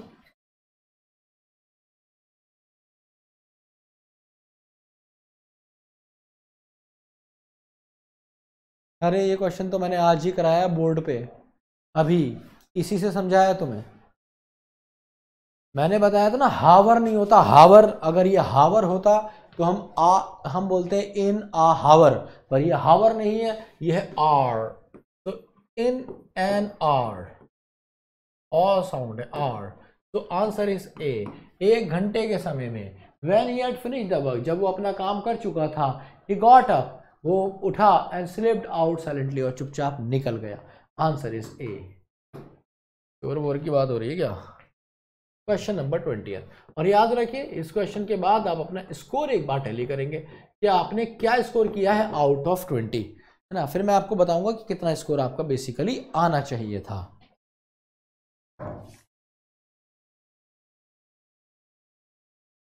तो मैंने आपको बताया था भाई, जितने भी मटेरियल नाउन होते हैं उनके साथ कभी आर्टिकल नहीं लगता। और मटेरियल नाउन कौन से होते हैं, मैंने आपको बताया था सारे लिक्विड्स मटेरियल नाउन है। है ना, सारी गैसेस मटेरियल नाउन है, मटेरियल नाउन की क्लास में बताया था, इसलिए मैंने कहा कि सारी चीज़ें अंग्रेजी में लिंक्ड हैं, सारे लिक्विड मटेरियल नाउन, सारे सॉलिड्स, सारे गैसेस मटेरियल नाउन। आप मिल्क कह दोगे, एक दूध प्रोवाइड कर सकता है प्रोटीन, है ना, ये क्या बात है, ये एक दूध प्रोवाइड कर सकता है, तो दूध को काउंट थोड़ी करते हो, तो आप milk is absolutely wrong, it should B milk, milk can provide. तो आ मिल्क को आप काट देंगे और इसकी जगह क्या लिख लेंगे, मिल्क। आंसर इज ए। तो अब आपको अपना स्कोर देखना है आउट ऑफ 20। अगर आपका स्कोर 15 है या उससे ज्यादा है तो आप सेफ जोन में हैं, आप ठीक चल रहे हैं। अगर 15 से कम है तो दिक्कत की बात है। 10 क्वेश्चन और करिए और एक बार फिर से मेरे साथ तो स्कोर देखिए कि कहाँ गड़बड़ करी है, कहाँ गलती करी है, क्या गलत हुआ है। चलिए क्वेश्चन नंबर 21।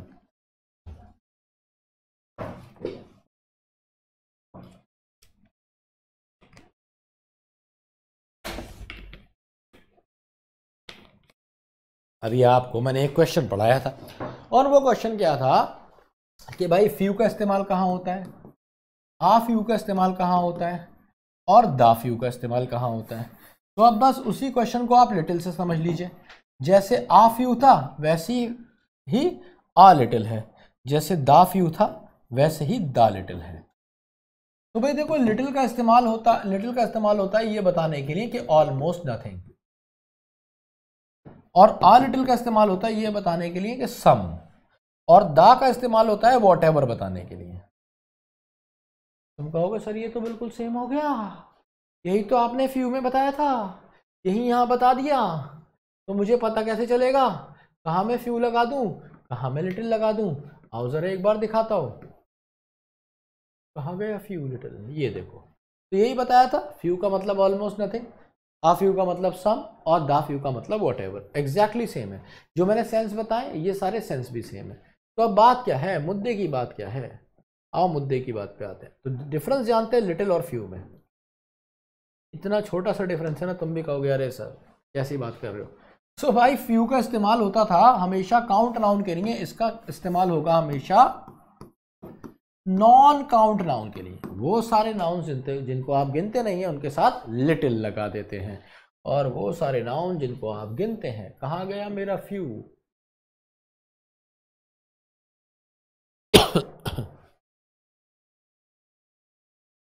वो सारे नाउन जिनके साथ आप फ्यू लगाते हैं तो इन सबको आप काउंट करते हैं। इसीलिए आप देखेंगे जब भी आपने फ्यू से सेंटेंस देखा तो फ्रेंड्स को गिनते हो ना, या क्या कहते हो मेरे पास 3 क्वांटल फ्रेंड्स हैं, कभी नहीं कहते, तुम कहते हो 3 फ्रेंड्स है, 30 फ्रेंड्स है, वॉट एवर। तो यहाँ पे आप कौन सा नाउन लगाया, आपने काउंट नाउन लगा लिया मेरे बच्चे। अब जरा वापस चलते हैं उसी क्वेश्चन पे, here we go, question number 21। अब ये नॉन काउंट के लिए इस्तेमाल होगा। जैसे मैंने कहा he should mix his authority with, आप काइंडनेस को काउंट कर लोगे, कह सकते हो क्या भाई इतनी अच्छी गर्लफ्रेंड है ना मेरी, 700-800 काइंडनेस रहती है उसके पास हमेशा, ये कह सकते हो क्या, मतलब ही नहीं है। तो तुम क्या कहोगे, with uh little kindness, uh little मतलब सम, ठीक है। जैसे तुमने कहा I have uh little money, तो इसका मतलब है मेरे पास कुछ पैसा है। अगर तुम कहोगे आई हैव लिटिल मनी तो इसका मतलब होगा मेरे पास ना के बराबर पैसा है। और आप कहोगे I have the money you want, मेरे पास वो पैसा है जो तुम्हें चाहिए। तो बस I have the little money वो वांट, तो जो भी थोड़ा बहुत पैसा तुम्हें चाहिए वो मेरे पास है। तो स्पेसिफिक करेंगे तो द लिटिल, स्पेसिफिक नहीं करेंगे तो आ लिटिल। मतलब होगा जब जीरो, कुछ नहीं, ऑलमोस्ट नथिंग, तो सिर्फ लिटिल। तो यहाँ पे आप क्या करें, ही शुड मिक्स, उसे मिक्स करना चाहिए अपनी अथॉरिटी। अथॉरिटी का मतलब क्या है कि जिस तरीके से वो अपनी चीज़ें थोपती है, इम्पोज करती है, किसके साथ, विद लिटिल काइंडनेस, थोड़ी सी दयालु भी हो जाए, एंड कॉमन सेंस, और कॉमन सेंस भी लगा ले। So answer is A, B is the correct answer. चलो भाई अब बढ़ते हैं आगे और बात करते हैं क्वेश्चन नंबर 22 की।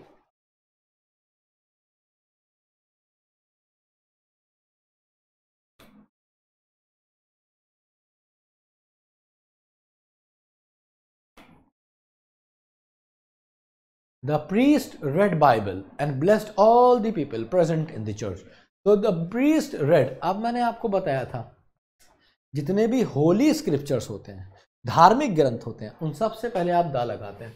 तो he the priest read the Bible, the Bible specific हो गया ना, स्पेसिफिक ग्रंथ है, it should be A. And blessed, और दुआ दी सारों को जितने लोग प्रेजेंट थे चर्च में। तो पादरी साहब ने बाइबल पढ़ी और दुआ दी। Question number 23। आज क्लास लग रहा है जल्दी खत्म हो जाएगी, आर्टिकल छोटा सा चैप्टर है, भटाक से पढ़ लिया तुमने। और इसमें एक चीज मैं बताऊंगा, शताब्दी is an important train which is use by a lot of people in India. तो शताब्दी एक्सप्रेस है ना, किसका नाम है? एक स्पेसिफिक ट्रेन का नाम है। कभी भी कोई चीज स्पेसिफिक होती है दा लगा देते हो, तो द शताब्दी एक्सप्रेस, वो जो शताब्दी एक्सप्रेस है ना, आ लगाते हैं। तो मैंने आपको बताया था रेलवे ट्रेन के नाम से पहले दा लगाते हैं, वही इस पे क्वेश्चन आया और आपने बना भी दिया। Question number 24।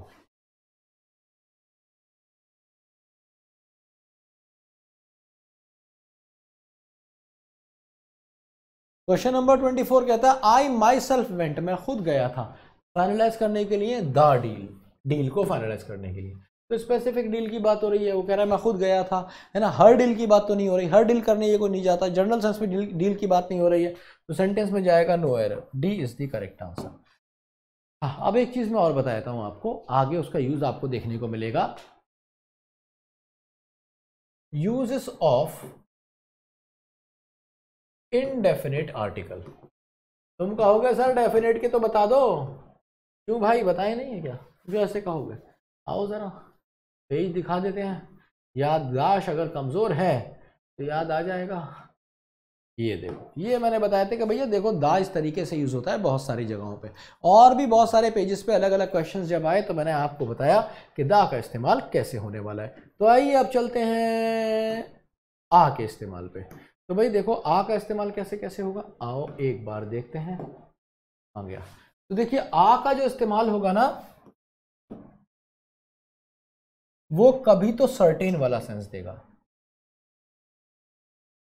ठीक है, सर्टेन वाला सेंस देगा, कभी सेंस देगा सेम वाला, ठीक है, मल्टीपल सेंस देता है,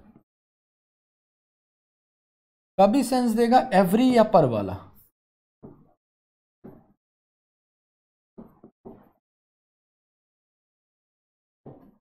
तो कभी सेंस सेम वाला, कभी सर्टेन वाला, कभी एवरी वाला, है ना, कभी पर वाला, ये वाले सेंस देता है, ठीक है। आगे ये स्पेसिफिक, और इसलिए आप इसमें कंफ्यूज हो जाते हैं। और ये तो आपको पता है कि इसका मतलब वन भी होता है, तो सर्टेन भी होता है, इसका न्यूमेरिकल वन भी मतलब होता है। न्यूमेरिकल वन मतलब कोई एक एक एक, आ का मतलब एक भी होता है, आ का मतलब एक भी होता है। तो जैसे मैंने कहा देयर वॉज अ किंग, एक राजा था, तो इसका मतलब ये नहीं सिर्फ एक ही राजा था, बाकी सारे मर गए थे। भाई तुम एक सर्टेन राजा की बात कर रहे हो जिसके बारे में तुम आगे शेयर करोगे स्टोरी, है ना।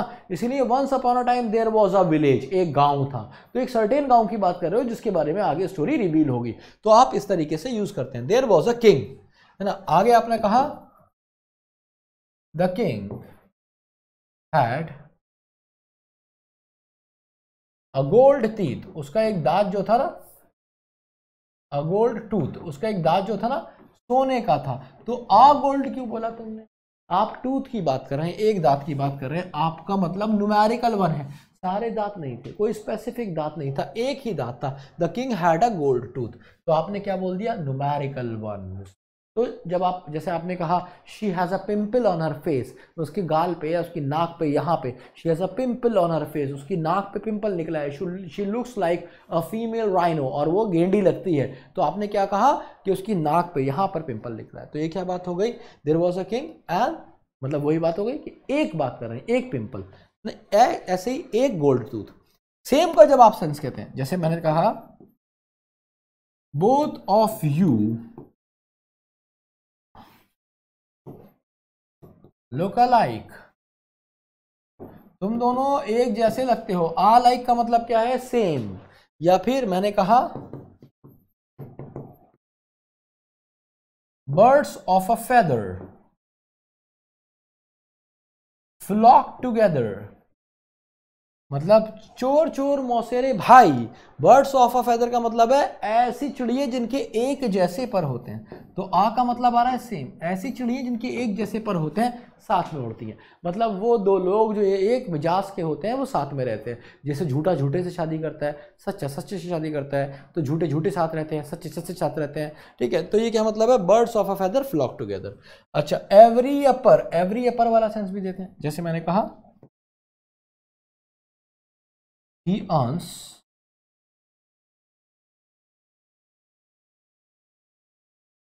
2000 a day। वो हर दिन में कितने कमाता है, 2000 कमाता है। he earns 2000 a day, कितने के, एक दिन के 2000 कमाता है।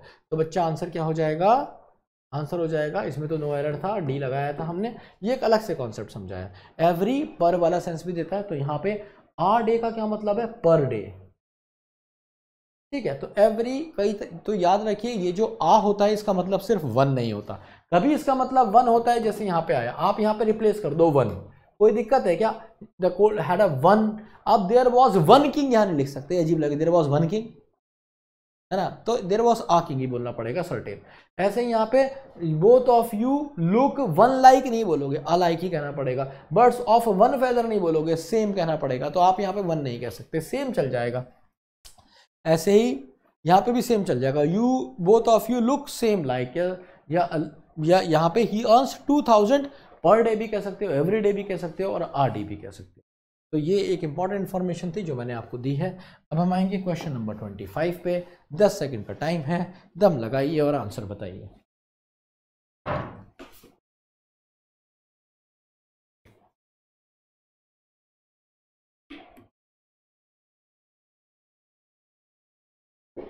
अब देखिए, जितने भी इवेंट्स होते हैं, जितने भी इंपॉर्टेंट इवेंट्स होते हैं, उनके नाम से पहले भी आप दा लगाते हैं। जैसे कि the independence day, the republic day, the international women's day. बस यही गलती थी, तो the international women's day, answer is A. इतना आसान क्वेश्चन था, बताइए कुछ था क्वेश्चन। Question number 12।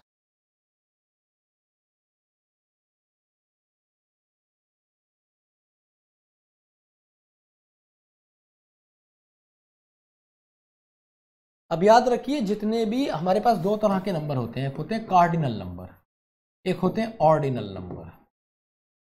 तो जितने भी 1 2 3 वाले होते हैं ना, एक तो ये वाले होते हैं 1 2 3 4 5 6 7, इनसे पहले आप दा नहीं लगाएंगे।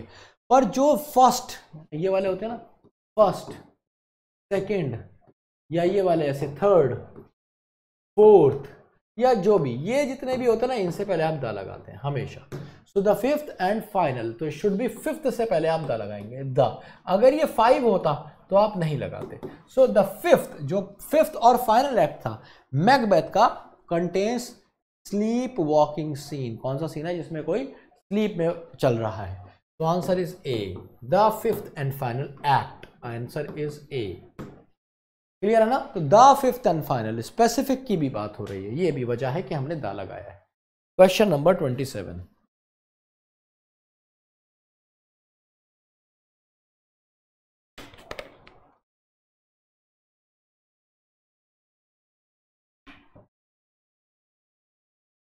All are efforts are directed, जितने भी हमारे एफर्ट्स हैं, all are efforts are directed to bring about compromise. अब देखो कॉम्प्रोमाइज किया है, टू ब्रिंग अबाउट, अब ये कॉम्प्रोमाइज किया, to bring about a compromise between. तो आ कॉम्प्रोमाइज का मतलब है यहाँ पे सोल्यूशन, है ना, कोई सोल्यूशन निकाल दे, वी नीड अ सोल्यूशन। तो कॉम्प्रोमाइज का मतलब है जहां पे लोग कॉम्प्रोमाइज कर लें, सुलह हो जाए, है ना, वी ट्रूस हो जाए, a truce, a compromise, a solution. तो it should be a solution. I have directed to bring about. To bring about का मतलब है, ब्रिंग अबाउट का मतलब है लेके आना, टू ब्रिंग अबाउट का मतलब है to make a compromise between the two parties. So it should be a compromise, answer is B. Question number 28।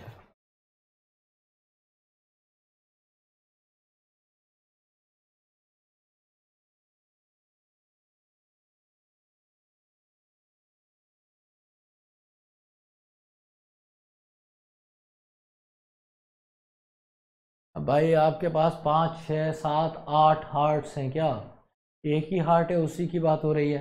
तो आप कॉमन सेंस में, आप जनरल सेंस में बात कर रहे हैं, तो आप क्यों लगा रहे हैं, है ना। तो ये क्या कह रहा है, कह रहा है it is not the failures, वो फेलियर्स नहीं है, that have made him loose heart, जिसने उसका दिल तोड़ा है। सो लूज हार्ट बोलते हैं, डोंट लूज होप, कहते हैं ना, don't lose hope, don't lose heart. तो आप इनके साथ दा नहीं लगाते, आंसर हो जाएगा B. Question number 29,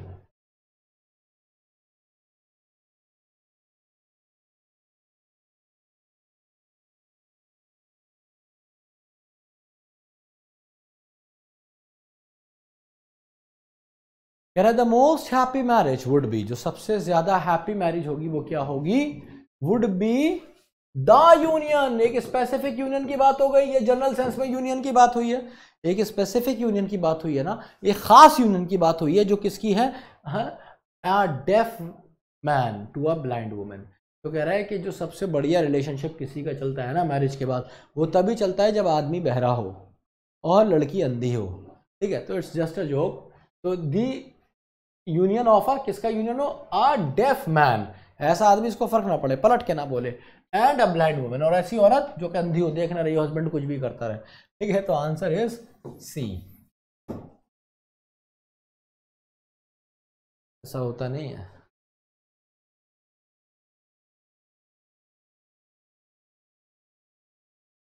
So this is going to be the last question.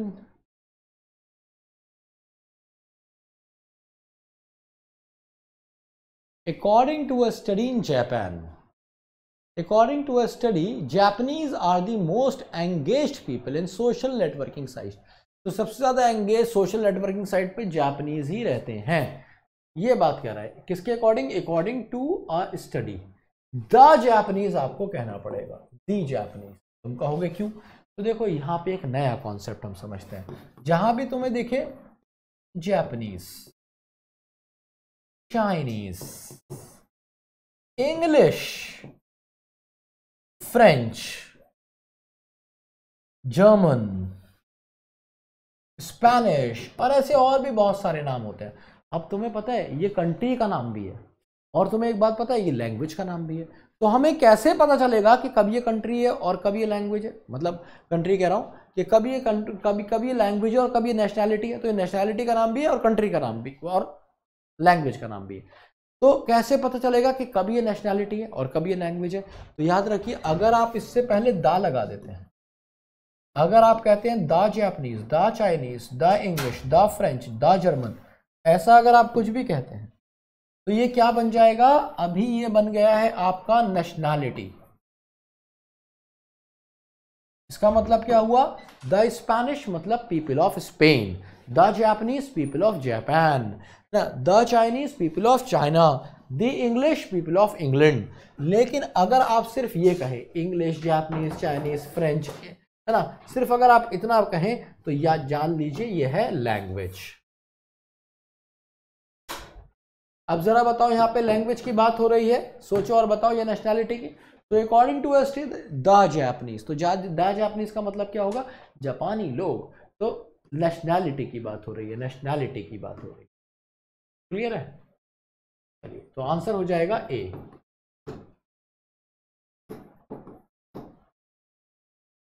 हाँ भाई, अब आप मुझे स्कोर्स बताएंगे। ये स्कोर मैं आपके हर दिन के क्लास में देखता हूँ, है ना। कमेंट बॉक्स में जब तुम कमेंट करते हो तो मैं जाके देखता हूँ कि भाई क्या क्या प्रॉब्लम है। लाइक भी करता हूँ कुछ लोगों के, कि भाई जिसने ठीक कमेंट किया है या कुछ डाउट पूछा है तो बता देता हूँ। तो आपको बताना क्या है कि आपको आउट ऑफ 30 मुझे स्कोर बताना है इसमें, कि भाई तुम्हारा आउट ऑफ 30 कितना स्कोर आया है। अब मैं भी आपकी जानकारी के लिए बता दूं कि अगर आपका स्कोर इसमें 24 से कम आया है, लेस देन 24 है, तो थोड़ा दम लगाना पड़ेगा। आर्टिकल्स के और क्वेश्चंस आपको लगाना पड़ेंगे, अलग अलग जगह से मिल जाएंगे आपको। मेरे कुछ और भी बैचेस हैं जो पड़े हुए हैं यूट्यूब पे, जहाँ पे मैंने आर्टिकल्स पढ़ाए हैं, आप वहाँ से भी देख सकते हैं। तो एनसीईआरटी डिफेंस वाला पे ही मिल जाएंगे आपको, शक्ति बैच में मोस्ट प्रोबेबली। ठीक है भाई, तो ये आंसर हो जाएगा ए ए ए ए ए। चलिए अब बढ़ते हैं आगे और बात करते हैं सिनोनिम्स की। दम लगाइए और बताइए एप्लॉम्ब का सिनोनिम क्या होगा।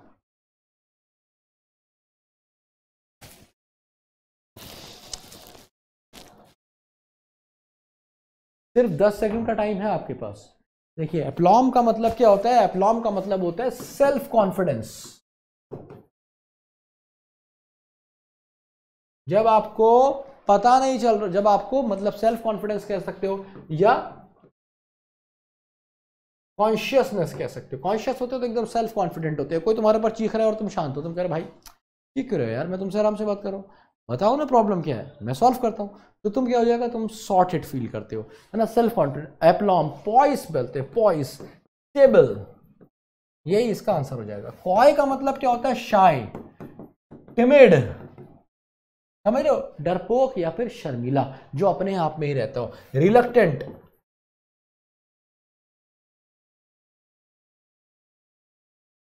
रिलक्टेंट, रेक्ल्यूस, लोगों से भागता हो, अलग रहता हो। इंट्रोवर्ट, अपने में रहने वाले, तो ये कौन है? शर्मीले लोग हैं, टिमिड, शाय, कॉय। कूजी का मतलब क्या होता है? कंफर्टेबल। प्रेज आपको पता है, किसी की तारीफ करना। Extol, extol, praise, एप्लॉड,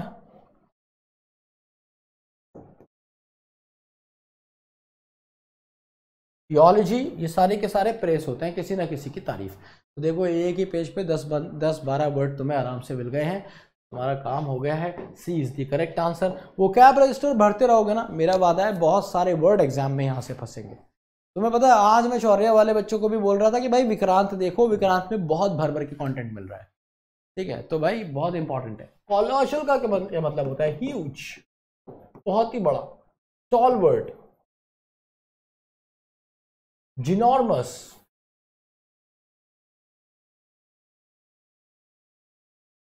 gigantic. तो इसका मतलब क्या होता है? बहुत ही बड़ा कुछ, ह्यूज। तो ये क्या होना चाहिए? Enormous is the correct answer, enormous. Deep pit से कोई मतलब नहीं है। वेल वेल क्या है? हॉलो, हॉलो का मतलब होता है खुक्कल। Answer is C, colossal is enormous. Next question.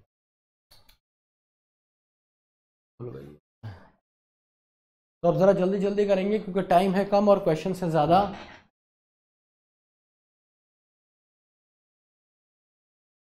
तो क्वेरलसम कौन होता है? झगड़ालू, लड़ने को हमेशा तैयार हो। क्वेरलसम, कंटेंशियस, सेम है ना।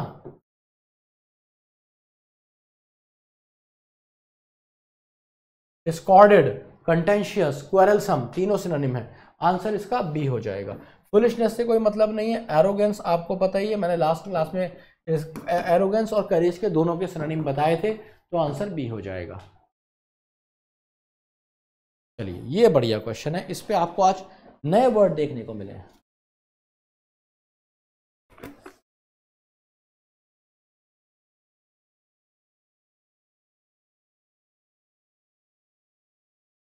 तो ड्यूबियस का मतलब क्या होता है? ड्यूबियस का मतलब होता है जो कि कंफ्यूज हो, किसी डाउट में हो, तो ड्यूबियस इज डाउटफुल। आंसर भी हो जाएगा। डेलिकेट का मतलब होता है सॉफ्ट, है ना, या फ्रजाइल। या फ्रजाइल नहीं लिखिए, फिर फ्रजाइल इज इजीली ब्रेकेबल, तो soft is better one. Dextrous कौन होता है? ओहो ये स्पेलिंग गलत हो गई, इसको ठीक कर लेते हैं। DEXTEROUS, डेक्स्ट्रस होता है स्किलफुल।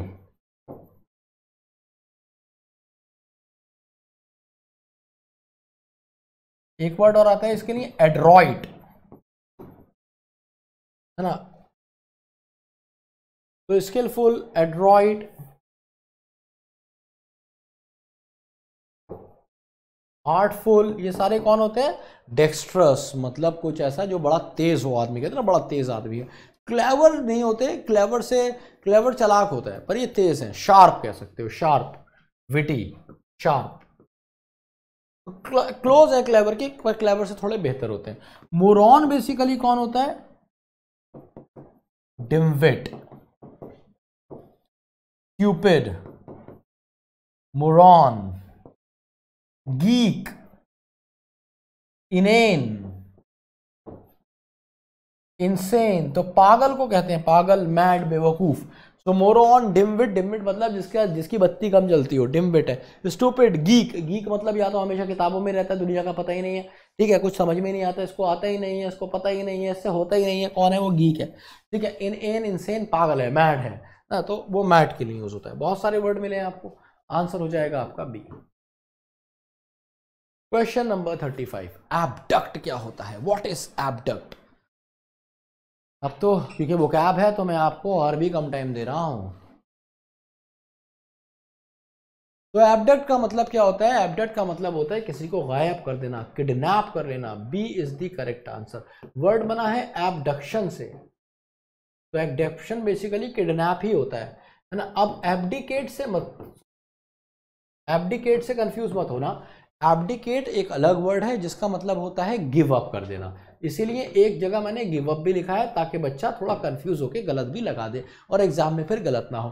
तो एब्डिकेट का मतलब होता है गिव अप। किस चीज को गिव अप है, थ्रोन बेसिकली, है ना, किसी सिंहासन को या किसी अथॉरिटी को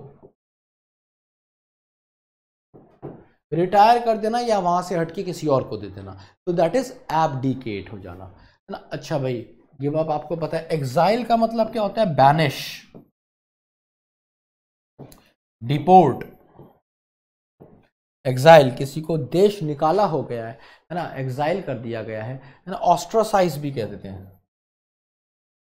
ऑस्ट्रासाइज का थोड़ा सा अलग मीनिंग है। ऑस्ट्रासाइज का मतलब बैन जैसा आता है कि आपको बैन कर दिया कि यहां दिखने नहीं चाहिए, तो थोड़ा सा अलग है ऑस्ट्रासाइज, पर एग्जाम में आ जाता है, मीनिंग है बैन। तो एग्जाइल, बैनिश, डिपोर्ट। ब्रूटल का मतलब क्या होता है, ब्रूटल का मतलब होता है निर्दयी, क्रूअल, हॉरॉन्डस। हॉरॉन्डस मतलब जिसको देख के रोंगटे खड़े हो जाएं। क्रूअल है ना, बोला निर्दयी, है ना। हार्श, ब्रूटल, क्रूअल, हार्श भी लिख सकते हैं।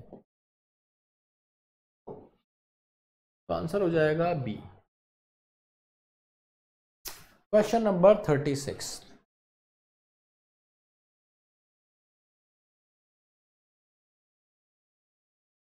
कह रहा है कैन। कैन का मतलब क्या होता है भाई, देखो कैन का मतलब होता है ज्ञान, है ना, कहते हैं he is a man of can.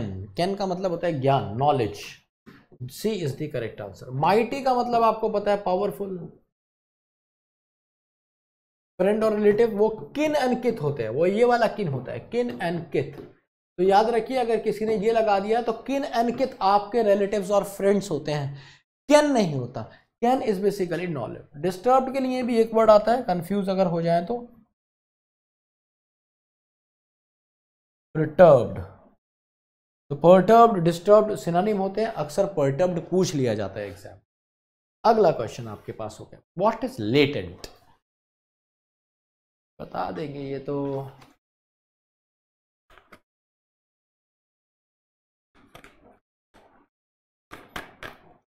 क्या लेटेंट का मतलब होता है बेसिकली कंसील्ड, हिडन, लेटेंट, या फिर आप कह सकते हैं सरप्टिशियस।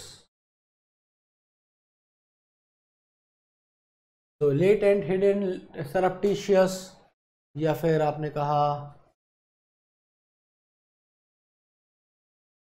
लेटेंट, हिडन, सरप्टिशियस, सीक्रेट, फर्टिव,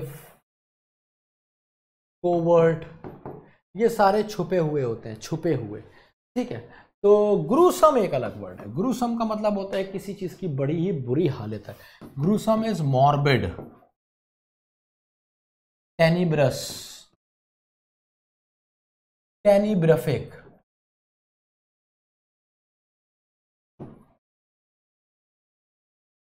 सपलकरल भी एक वर्ड आता है। सपलकरल मतलब कुछ बहुत ही मनहूस, है ना, रैक, रेच।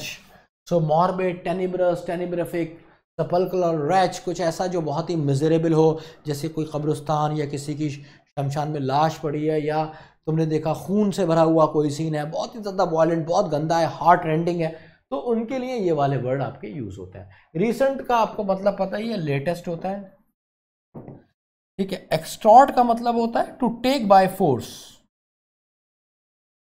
जुगाड़ करके या जबरदस्ती किसी से पैसा निकाल लेना, है ना, एक्सटॉर्शन ऑफ मनी। तो the answer is C basically, concealed. Question number 38 पे आ गए हम। नॉक्शियस क्या होता है? NOXIOUS, noxious. हाँ, आज ही ये वर्ड हमने कराया है। नॉक्शियस का मतलब हमने किया था हार्मफुल। ठीक है, अब ओडियस का क्या मतलब होता है? हीनस। हीनस, हीनस मतलब घिनौना, गंदा, डिटेस्टफुल।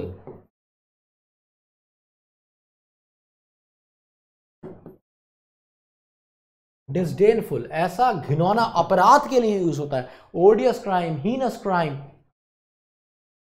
ठीक है, तो ये इस तरीके से यूज होता है। प्रिटेंशियस, मैंने अभी आपको बताया था, जो आदमी बहाने करता है, प्रिटेंशियस। ऑस्टेंटिशियस मतलब जो दिखावा कर रहा है।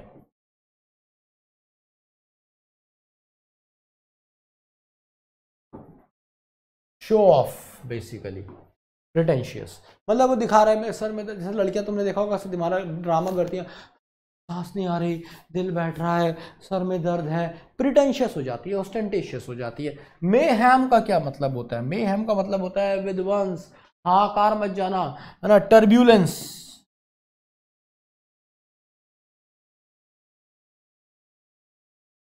टर्ब्यूलेंस है ना, हाहाकार मच जाना कहीं पे, जैसे कंफ्यूजन हो जाना, केओस। केओस, टर्ब्यूलेंस, मेहैम ना, कोई बहुत ही बड़ा कंफ्यूजन समझ में नहीं आ रहा है। Answer is C, noxious is harmful. Noxious के सिनोनिम आज हमने किए हैं ना क्या? या किसी दूसरे बैच में कर लिए मैंने? नहीं करे हैं, कोई बात नहीं, लिखवा देता हूं। तो नॉक्शियस के कई सारे हो सकते हैं, जैसे hazardous, noxious, hazardous, poisonous, venomous. तो ये तो बिल्कुल जहरीले ही होते हैं। पॉइजनस और वेनेमस जहरीला ही होता है, इसका मतलब जहरीला होता है। लेकिन नॉक्शियस और हार्डुअस जो होता है वो बेसिकली हार्मफुल होता है ना, हार्मफुल, डिलीटेरियस, ये सब हार्मफुल होते हैं। डेट्रीमेंटल, तो भाई वो गैप रजिस्टर भरते रहो, 1 2 3 4 5 6 7 8 9 10 11 12, तो हर पेज पे 10 10 12 12 वर्ड तो मिल ही रहे हैं, ऑन एवरेज 5 6 तो मिल ही रहे हैं। क्वेश्चन नंबर 39, तो 10 क्वेश्चन भी हैं, तो 50 60 वर्ड आप एक दिन में लेके जा रहे हैं, और क्या चाहिए तुम्हें जिंदगी से? थोड़ी सी क्लास रह गई है बस।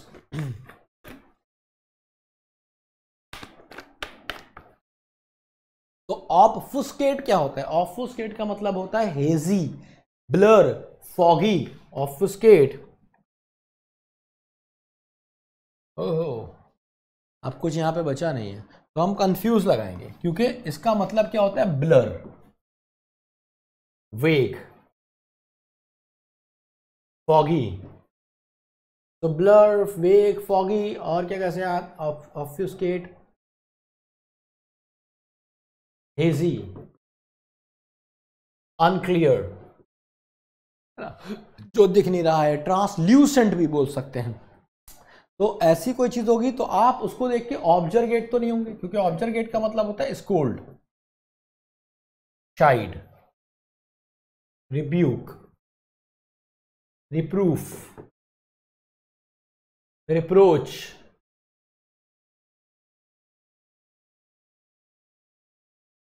एडमोनिश,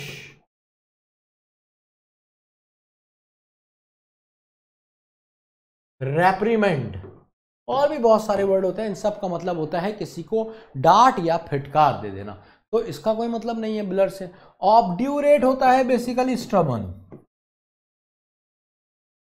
मतलब जो कोई जिद्दी हो, है ना, स्टबर्न। इसके लिए वर्ड आता है रिकॉल्सिट्रेंट। एक वर्ड आ जाता है कॉन्टूमेशियस। तो कॉन्टूमेशियस, रिकॉल्सिट्रेंट, स्टबर्न, ऑब्ड्यूरेट, एडमेंट, बुलहेडेड, म्यूलिश, ये सारे के सारे जिद्दी, अड़ियल, मट्ठूस होते हैं। कंफ्यूज के लिए भी कई सारे वर्ड आते हैं। परप्लेक्स्ड,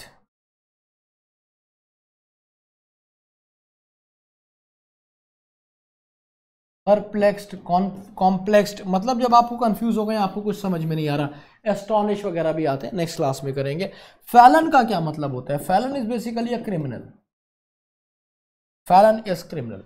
तो the answer for obfuscate is confuse, C, क्योंकि और कोई नहीं जा रहा। और हम एग्जाम में भी ऐसे ही करते हैं, जो बेस्ट पॉसिबल आंसर होता है उसको ही लगा के हम आगे बढ़ जाते हैं।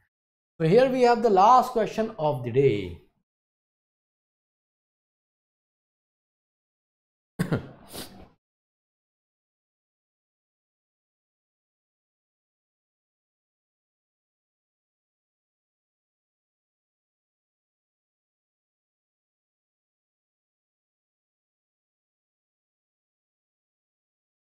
तो स्पोरेडिक का क्या मतलब होता है भाई? कुछ ऐसा जो कि अकेला हो, मतलब कुछ ऐसा जो मतलब होता रहा है लेकिन रेगुलरली नहीं हो रहा, मतलब जिसका कोई घर बार नहीं है, मतलब कभी कुछ हो रहा है कभी नहीं हो रहा है, स्पोरेडिक डिसीजंस लेता है, या कुछ दिन उस पर काम करता है फिर छोड़ देता है, that is tramp. Tramp, tramp कौन होता है? ट्रैम्प के कुछ और भी मीनिंग होता है, जिप्सी है ना, नोमैड, नोमैड कौन होता है? बंजारा। तो ट्रैम्प, जिप्सी, नोमैड, ये सारे के सारे कौन होते हैं? बंजारे होते हैं, इनका कोई घर बार नहीं होता। वेगाबॉन्ड, वेगाबॉन्ड, या फिर ट्राइबल भी बोलते हैं ना, जो उसके होते हैं ट्राइब्स वगैरह से होते हैं। तो जिप्सी, नोमैड, वेगाबॉन्ड, ये ट्रैम्प, ये सब कौन होते हैं? घुमक्कड़, जो एक जगह रुकते नहीं है, बस चलते रहते हैं, बंजारे टाइप लोग। एक्स्ट्रा VAGANT होता है, VAGANT, एक्स्ट्रा वेगेंट, जिसका मतलब मैं आपको बता चुका हूं। एक्स्ट्रा वेगेंट कौन होता है? स्पेंडथ्रिफ्ट, ठीक है। स्कैटर का मतलब होता है फैला देना, डिस्पर्स कर देना, इधर उधर फैला देना, डिस्पर्स कर दिया, स्कैटर कर दिया। फुलिश, स्टूपिड होता है, हम पीछे इसके सिनोनिम भी कुछ कर चुके हैं। तो आज भी आपको बहुत सारे वर्ड मिले हैं, तो मुझे ज़रूर बताइएगा कमेंट बॉक्स में कि आज आपने क्लास में वोकैब के कितने वर्ड्स करे ना। तो ये थी भाई आज की क्लास। 3 बातें की आपसे गुजारिश है जो आपको कमेंट बॉक्स में करनी है। पहली चीज़ आपको ये बतानी है कि क्लास आपको कैसी लगी। दूसरी चीज़ आपको ये बतानी है कि हमने वोकैबलरी के कितने वर्ड्स आज की क्लास में कर लिए हैं, ठीक है। और तीसरी चीज़ आपको बतानी है अपना स्कोर। तो भाई पढ़ते रहिए, सीखते रहिए, ज़िंदगी में उतारते रहिए। लव यू ऑल, जय हिंद, जय भारत।